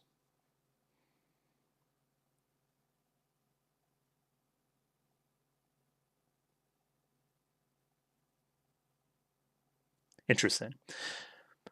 That didn't feel like a two-parter at all. That felt like part one of a two-parter. Maybe they got the numbers wrong there. Anyway, it doesn't matter. One of my favorite tropes, if I can speak, Jesus, is like remembering something in a dreamlike way and not quite being able to grasp the details, but there's like that feeling of yearning still there. Very much like the film Your Name. Something I really like about that film. A lot of interesting stuff going on here. I think Torga's taken a little bit of a turn, obviously. And Saionji being like really helpful this episode in a lot of ways, like reflecting Torga back at him, right? Like, hey, why are you holding on to the past in the same way? So this is like Torga's backstory, like the same I've been saying to everybody else. They're holding on to something from the past. Torga's is he's holding on to what Akio did back in the day, as a piece of inspiration for the person he should be now. Where he should let go of that and be himself. In that way, he's still trapped in that coffin, still yet to come out of it the way Utena has. Does that make any sense? Or Utena hasn't even come out of hers yet? You know what I mean? Like, the coffin represents something holding you back from the past. Yeah, I think the person just got this wrong. I'm pretty sure that that 35 and 36 go together. Because this looks like the same type stuff. Pretty obviously. It's got a lot of buttons undone there. Wait, is that a bike? And thus opens the doorway of night. Yeah, I feel as though I've done myself a disservice. Yeah, let me... hang on. Where's this YouTube comment? Yeah, 34 and 35. I'm pretty sure they just got the numbers wrong. I'm going to be real with you. I'm going to be real with you, chat room. That's a little bit disappointing. Either way, the plan here was to come back the next day and talk about this episode in a little bit more detail, because I still have to work, unfortunately, which is pretty cool. So yeah, I mean, I'll be back tomorrow to talk about this some more. Yeah, I look forward to doing so. But I am a little disappointed that I didn't watch that two-parter the correct way. Anyway, shit happens. People had to wait a week back in the day anyway, so I'm not really losing much. But lots of interesting stuff there, and yeah, definitely worth the go through tomorrow for sure. So yeah, I'll see you guys then. Goodbye. Thanks for watching. For now. I don't know why I'm waving. And we're back. That was episode 35. Very, very much one part of a two-parter. And I feel a little bit frustrated in the way that I've structured the video now. Just because, hey, apparently you knock over 35 and 36, and then apparently 37 through 39 goes together pretty well. So you could have cleanly got it done in kind of 1 week there, if that made any sense. Like, I would have did 35, 36 next week, and then I would have did 37, then 38, 39. But as it stands right now, we're just going to be done a week earlier than normal, which is fun as well, I guess. As a result, I'm not sure how much I'll have to say about this episode, because it seems like a lot of it is leading up to a Torga moment at some point, right? I'm thinking in direct opposition to Akio in some way, like some kind of revelatory moment there for Torga, as spurred on by this last little bit here with Saionji, right? This kind of stuff, this very heterosexual stuff. He's going to have a change of heart. That's the kind of vibe I'm getting. He's becoming more and more enamored with Utena, but it feels in like a different way. It feels like there's progress here, and I'm not quite sure how to say it yet. And I wanted to go back to the start here, because this would be a good chance to talk about something that I wanted to talk about next episode, or not next episode, in the editing of the previous segment, let's say. This image of Anchi, right? There's so much you can say about it, and again, I did the hard work, right? I connected that to the forks into the apple, right? So, okay, now we've got to think about the apple and what the apple means in that context. The apple is a pretty, what's the word? Versatile metaphor. Like, I initially went for the apple doesn't fall too far from the tree, which is, a little bit of a family thing and the family connection that's kind of keeping her in place, binding her, and Akio bringing these various people in, whether it be Kanai, whether it be Utena, and bringing them into the family and binding them in similar ways. However, there's another interpretation for the apple, which goes along pretty well with what we've been talking about here with all the biblical stuff, of course, right? So know, the apple representing like a temptation in a way, and like a forbidden fruit, and invoking all that biblical subtext that is involved here with the old prince, the new prince, light, dark, the angel wing stuff that's going on here with this design as well. All very cool. I like that a lot, and I just wanted to get that out there. That I did see the biblical connections, up to and including a couple of other things as well. The most notable thing here in the opening is how we flip from the old story, if that makes any sense, the old story that we've been told many, many times, to the new one that we got told last episode, right? It's superseded that even again. The truth is finding its way to the fore. The characters are becoming more and more switched on about what's actually happened. Utena through this episode is having... she can't like quite remember the dream type feeling to it, but like she's getting there. She's realizing things. Archie maybe in turn realizing things as well. After episode 33, it felt hopeless. It really did. And episode 34 and this one too, it's helped my hope coalesce again, I guess. It's come back in a really cool way. I'm feeling better about how things are going. I thought maybe we were heading towards a little bit more of a tragic ending. We still could be, but like I'm feeling better. At the very least, I want you to be free from whatever the hell is going on. That's the main thing, right? And just in essence, I like the idea of like Utena's initial fable and how fairy tale and juvenile it seemed, right? And now we're peeling back the curtain, and it's all just been for Archie's sake the entire time. It's been in the genuine attempt of saving somebody from being bound, from being because what do the binds mean? Like the swords going through her. What are we trying to say about Archie? She's stuck. She can't move from how she is right now. She is constrained by constraints, literally, but also like societal constraints, familial constraints, systemic constraints, right? And I think at the base level, from the origins, Utena wanting to help break her free from that is just great, right? You know, again, contrast that against her in episodes 12 and 11 and stuff, and how different this vibe is to that vibe, and you'll see what I mean, and what the show is trying to advocate for and what it's not trying to advocate for. Because in the end, what Utena did in episode 12 didn't save anything, it didn't free anybody. And we're heading towards a conclusion, hopefully, where we can save her. And this just, it feels better. It feels better. And I'm happy I got these thoughts out here now instead of in editing later. Also, the very sweet idea of Utena personifying somebody very dear to Archie in the process of doing so, right? Trying to be as princely as possible, like this prince. And then, again, there's a big blank hole in the kind of narrative there where like Archeo happens. I don't understand all that quite yet, but I'm sure they'll tell me. And yeah, just kind of the direct opposition there, kind of Utena channeling this real princely energy versus Archeo, who may say on the box that he's the prince, but he isn't. This episode is called The Love That Blossomed in Wintertime, definitely talking to the Torga stuff and the love that's blossoming with him towards Utena. It could also be the opposite. It could also be the love that's burgeoning in Utena towards Archeo, but that's... I don't want to think about that, so we're not going to take that one that seriously. Here we see Smiling Torga, which I don't like very much. But also, we're bringing up the fact that the next duel is going to be pretty important. It's going to determine who will revolutionize the world. It is the foretold revolution duel, I guess. So, yeah, it's going to be Torga versus Utena. Please be excited. Some really interesting editing here to start, right? Just various panning shots of the school, right? With, like, some random shots of Utena's eye just kind of in the way. Like there. Did you see it? Did you see it, chat room? My VLC is sucking ass right now. Like there. Yeah, there you go.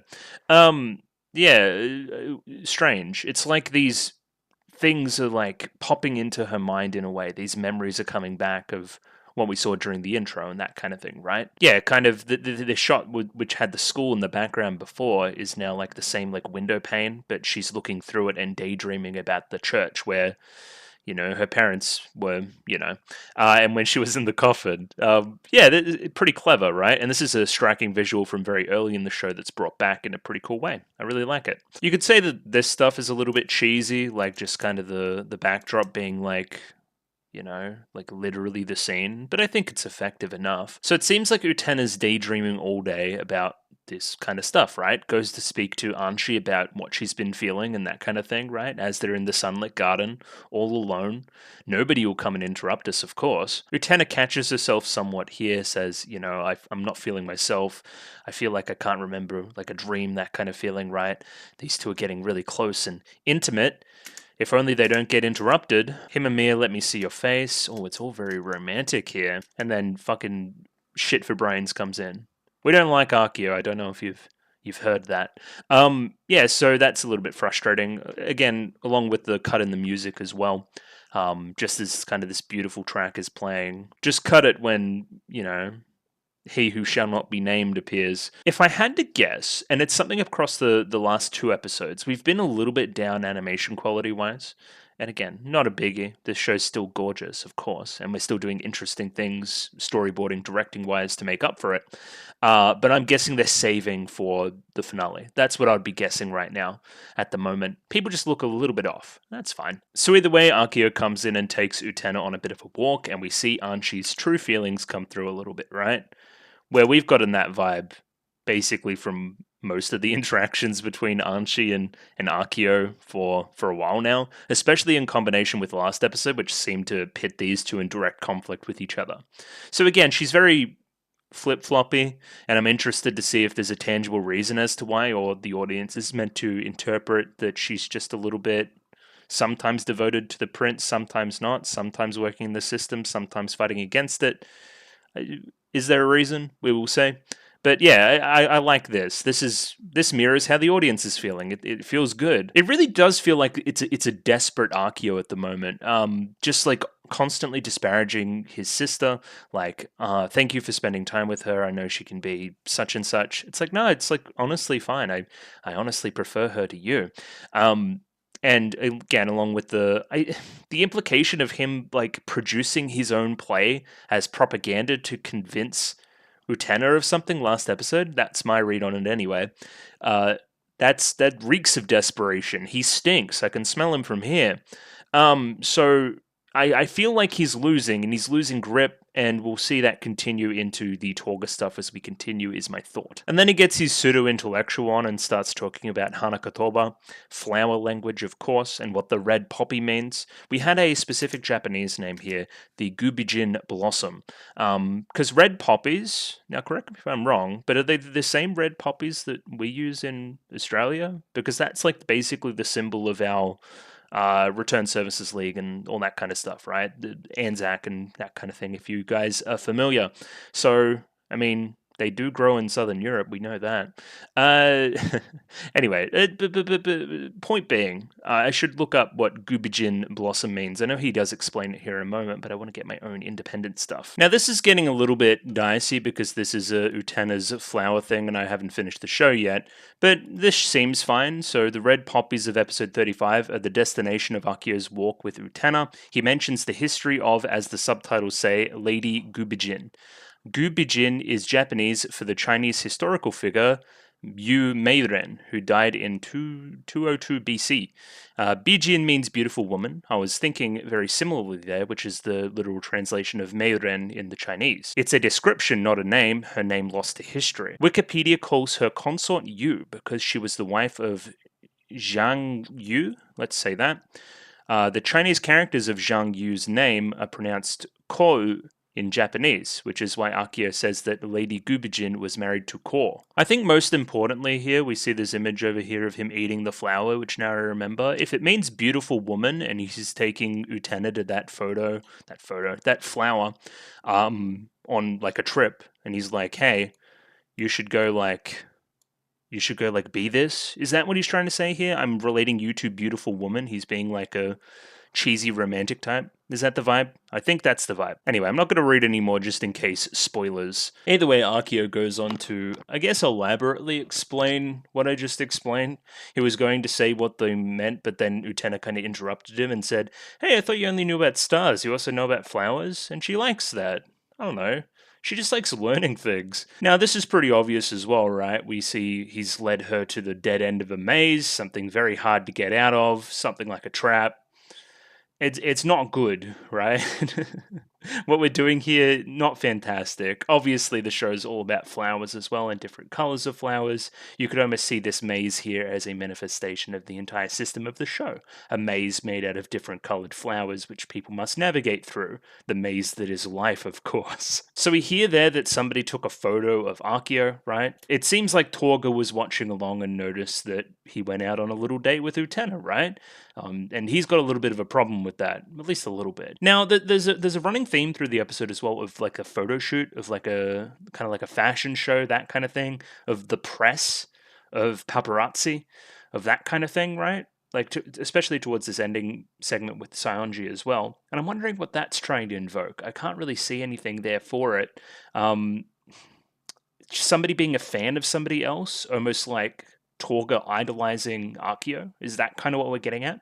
That's the only thing I can see for right now.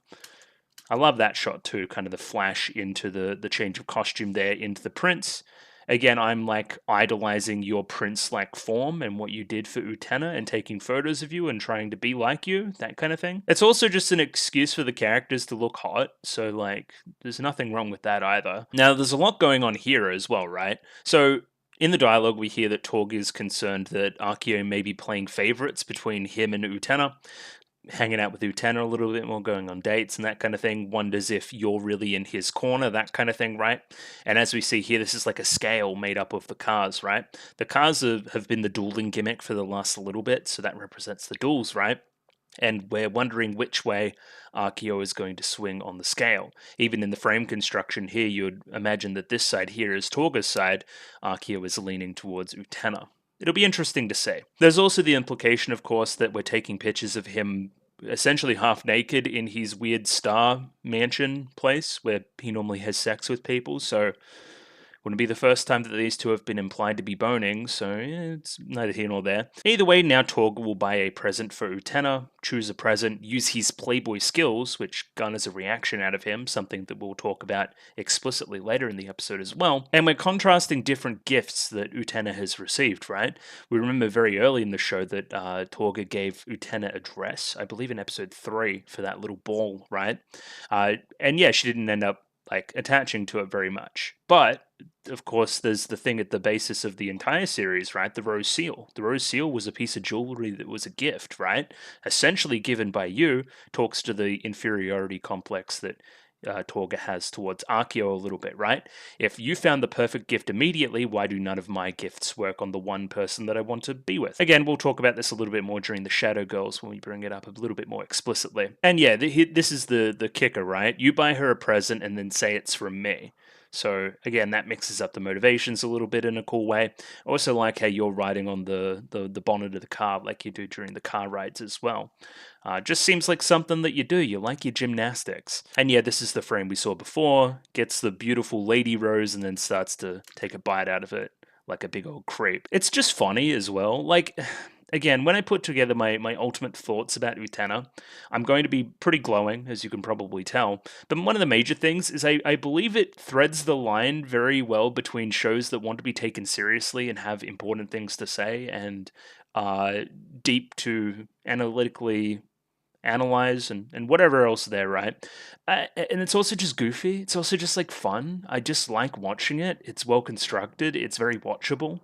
And this is some of the stuff that contributes towards that. So I just wanted to give that a small shout out there before I go on my full-blown glaze session later on. Same difference here with the carrot, right? Like the carrot just being a very obvious thing in the scene for the entire time and him using it in various ways. It's just hilarious, right? And again, if the show was a little bit more dry than it is, a little bit less shoujo, I don't think it would work quite as well. I do like how protective Wakaba is of Utena here, knowing Torga's playboy roots and that kind of thing, right? However, changes her tact immediately when Akio is brought up, right? If this gift was coming directly from Torga, I would imagine this reaction from Wakaba would be very different. I guess talks to the different power dynamic that we have there.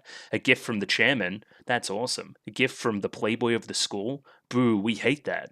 When in reality, one is way more of an evil force than the other. This must sting a little bit for you, maybe, when she says that the earrings don't really suit her. It's something that I chose for her on some level, and she doesn't like them, so I don't know. It just sucks, because Torga really likes Utena.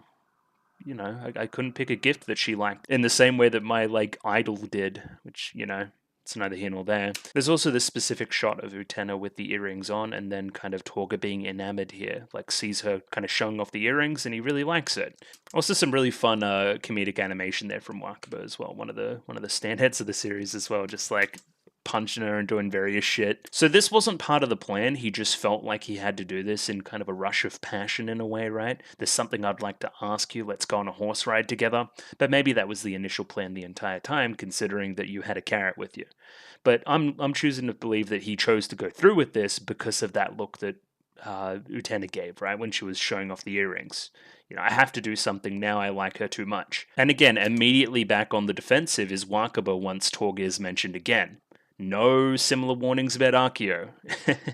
Just, yeah, highlighting the difference between Torga and Akio here in this episode, probably to be explored again in more detail next episode. Of course, then we've got the major conceit of the episode, or the 2 episodes. It seems to be this horse thing, right? So I've already talked about this somewhat. Akio is further along than Torga is, right?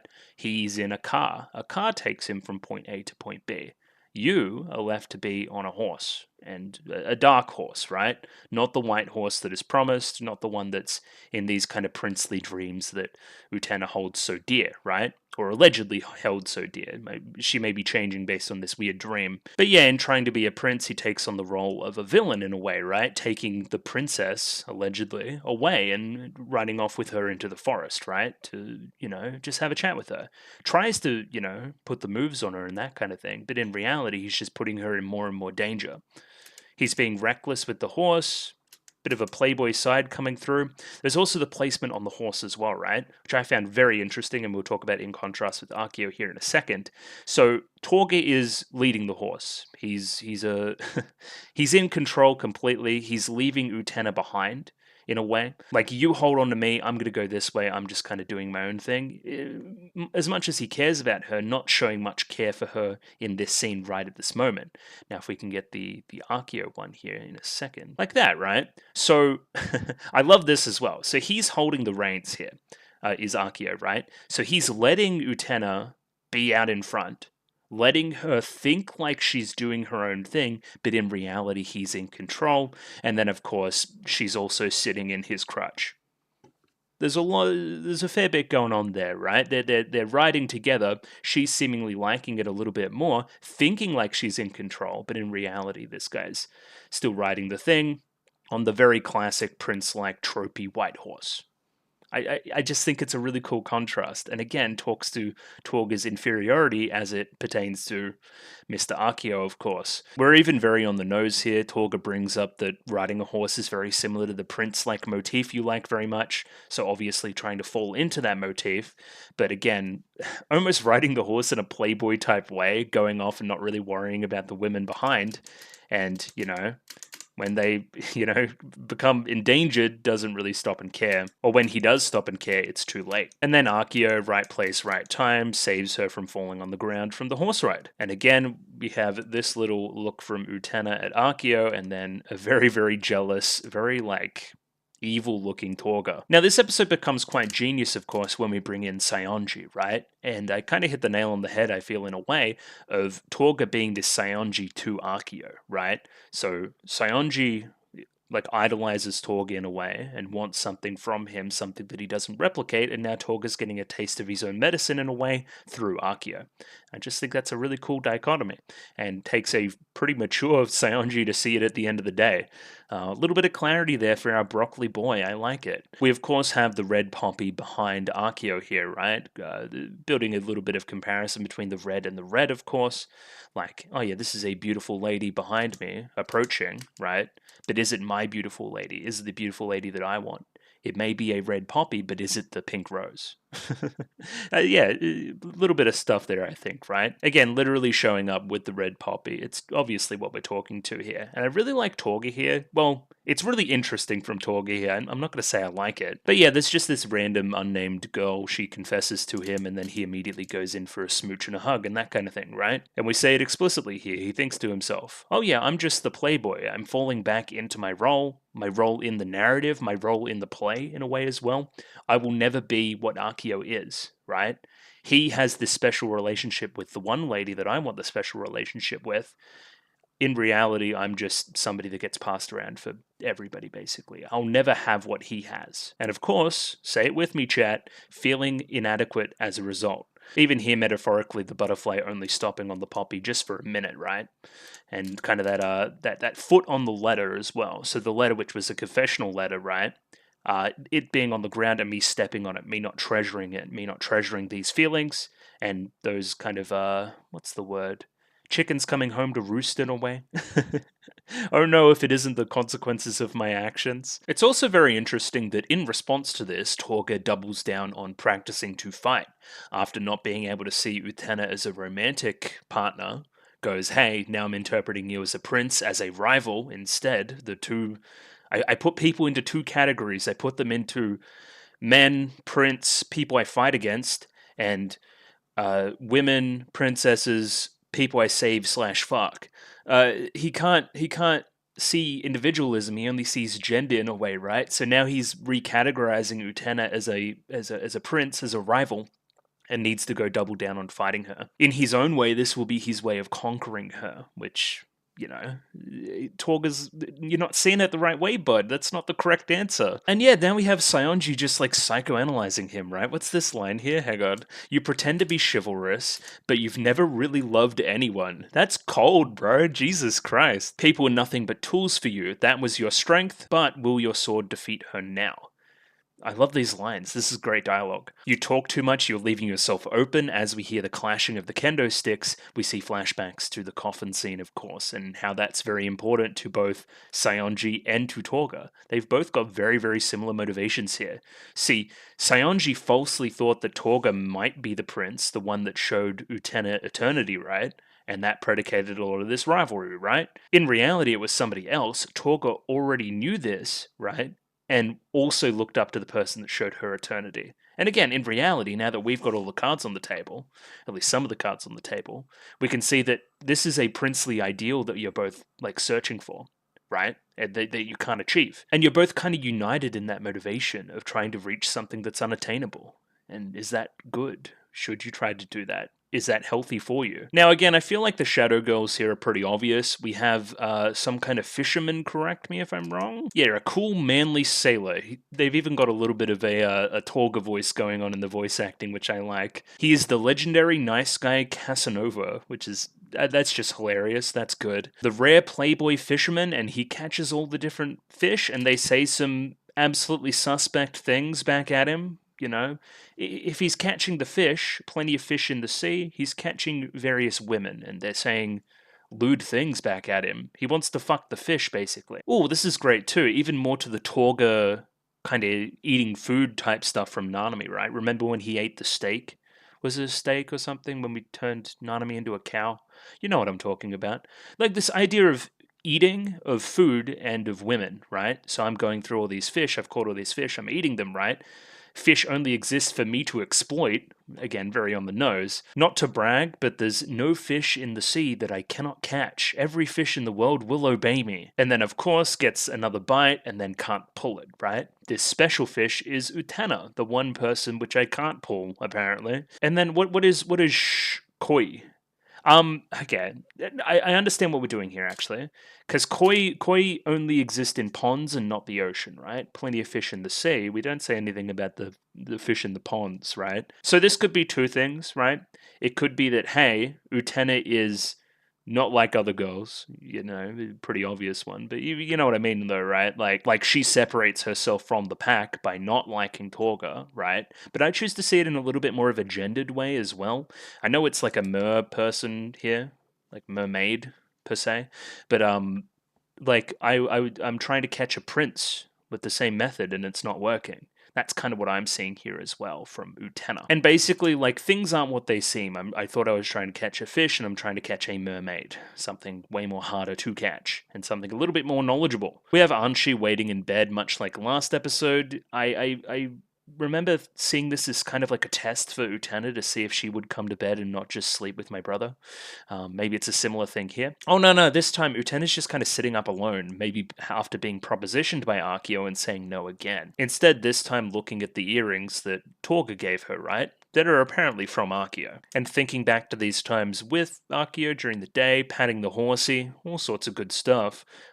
Of course, the white horse too. And Utena here thinks it's kind of cliche. It's too much. A prince on an actual white horse? Is that even what I want anymore? Yeah, and then kind of falls asleep in the chair as a result, just kind of thinking about that. Just kind of can't sleep, thinking about things during the day. And thinking about the little horse ride. Horses are like people, you just need to build up trust, build up communication, maybe something that Torga can learn from as well. Maybe something, I'm grooming this horse. I don't know, there's a few interpretations there, of course. And I like this from Anshu, trying to get her back up and into bed, you'll catch a cold, that kind of thing. But like, let's say that over here is Torga, and over here is Anshu, and Utena's right in the middle. This is Anshu going into no man's land and trying to pull her back. So it shows a motivation as well to bring her to her side. But then, of course, notices the earrings, looks at them, kind of figures what might be happening. Again, this brewing conflict between Akio and Anshu, only growing from here. Now, what are the cactuses about? I don't know what the cactuses are about, right? But these two are like basically, they're doing like a debrief after the game. You know, I won in this part, you won in that part, right? Like, she didn't like your gift, but you saved her on the horse. Apparently she's torn now. Perhaps you chose a poor gift. No, the earrings suited her very well. It's not about if they suit her, it's about if she likes them, guys. Like, seriously. Yeah, the cactuses are probably in comparison to the red poppies we've been talking about in the rest of the episode, you know? Soft, beautiful lady versus prickly cactus man, which we don't want to even think about the implications there. Akio wishes he could have seen the earrings on her, thinks that she would make a charming princess. Now, again, we're building that dichotomy between the princesses and the princes. Torga, however, is unsure. He's not sure if he wants to see her as a prince or as a princess. He's torn between the two, right? And even he's holding onto a little cactus here, right? I'm little Akio. He's got all the cactuses. I've just got one. I'm looking, towards him, but now I'm looking off in the distance. I'm not staring at him anymore. I'm looking for something else. The next match will be interesting. Will we have a princess who will revolutionize the world? That's not... No, I don't think that's what's going to happen, right? And I kind of believe Akio here. He hopes that Torga will win because I think there's some stink of desperation and he's kind of afraid of Utena in a way. And what may happen if, good prevails, I guess. Well, because he's evil, obviously. He doesn't want good to prevail. You're unsure about that. I think, maybe ultimately you'll give up the fight, maybe? Like, you'll stop fighting in the middle of everything, going like, this is stupid. I don't want to fight the person I love, that kind of thing. Yeah, his little cactus blooms there as well into a flower instead of the prickly cactuses that surrounded Akio. There is change occurring, metamorphosis for our boy Torga. Oh, I thought about this as well, right? So you got to think about the pretext for, and I'll go back here as well. I'm at about 18 minutes. Let's go back here again. Right? The pretext for this entire thing, right, is Utena's parents dying and her kind of thinking about the concept of mortality, right? And if life is worth going on living and what does eternity mean and that kind of thing, right? That's when she has this kind of sequence here, whether it be real or fake, and starts seeing all of these things, right? In that way, this kind of stuff between Prince and Anshi was her motivating factor to pull her out of the slump of where she was essentially dead. She was in her own coffin, and she got pulled out by this motivating factor. And in that way, the prince is almost like a manifestation of her parents' desires for her. Does that make any sense? It's kind of beautiful, I think, right? The parents died, and then this guy appears. It's almost like he is an angel, come down to tell her, to motivate her to keep on living, almost on the parents' behest. I really like that. I think that's really beautiful. And that's another interpretation you can make there. Anyway, I don't know why I said that, but I did. I guess we're bringing up the idea here of various characters being in coffins and how that manifests through this scene. Apparently, again, these guys just didn't know that Utena was the girl in the coffin, or at least Seonji didn't. Torga's like, I must be the one to defeat her in order to save her. Which seems counterintuitive, but sure. Are you saying you genuinely love her? And then this is where this kind of press...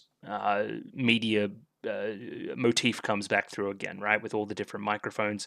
We're waiting with bated breath for his answer if he genuinely loves her. And then, yeah, he pans to all these different moments that he has, and, well, I wonder. You're smitten, you're head over heels, and you can't admit it. And yeah, then all these cameras show up. It's like... On one level, they're just sexy boys, and the cameras want to take pictures of them. But on another level, it's like something celebrity status, something student council of the school. We want a bunch of photos of this. We care about his opinions, that kind of thing. But now, before you were pointing the camera at Archeo exclusively, but now there's cameras pointed at the both of you. You're both seeing eye to eye in a way. There's not a like a hierarchy here. It's not you taking pictures of you. You're both taking pictures together, and you're on the same level.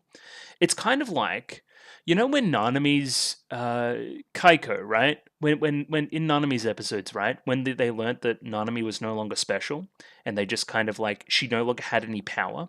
Now this is the similar thing, right? Saionji now sees himself in Torga, and now there's no longer any specialness here. They're both on the same level, and they're both getting taken equal amount of pictures. Does that make any sense? I feel like these two are seeing eye to eye more now. Sanji also brings up a good point here. Why do we even need the letters anymore? Specifically you. You're his little lapdog, right? You can get your orders directly from him. You don't need to go through the letters. And then I don't know, who's this guy writing in the book? Another person, another press person maybe? Are you really content with that? Why do you serve him the way you do? Because a long time ago he saved her? Again, we're the same character now. I want to be like him, I want to have the power that he has, and specifically, not just the power that he has in general, in the school, being the chairman, all that kind of stuff, right? The power that he specifically has over Utena. I'm jealous of the relationship that he has with her, and the special connection which they share. But au contraire, it isn't Archeo who made this connection, remember? It was the prince, and there's a difference there, right? Even though they're the same guy, they're a different guy. It's up to interpretation. I guess you could squint and say that all the half-naked men stuff is about, like, stripping back and showing each other the real us and that kind of thing as well. I also just think it's a shoujo and we like to see the men take their clothes off. Which is fair enough. We've had enough women taking their clothes off in this show too, for the record. And then, yeah, these reflective shots, again, they're on the same level now. We have, like, little Saionji into big Saionji, right? And then we have little Torga into big Torga. 2 peas in a pod, baby. I really like this shot of Utena. She just looks pretty here.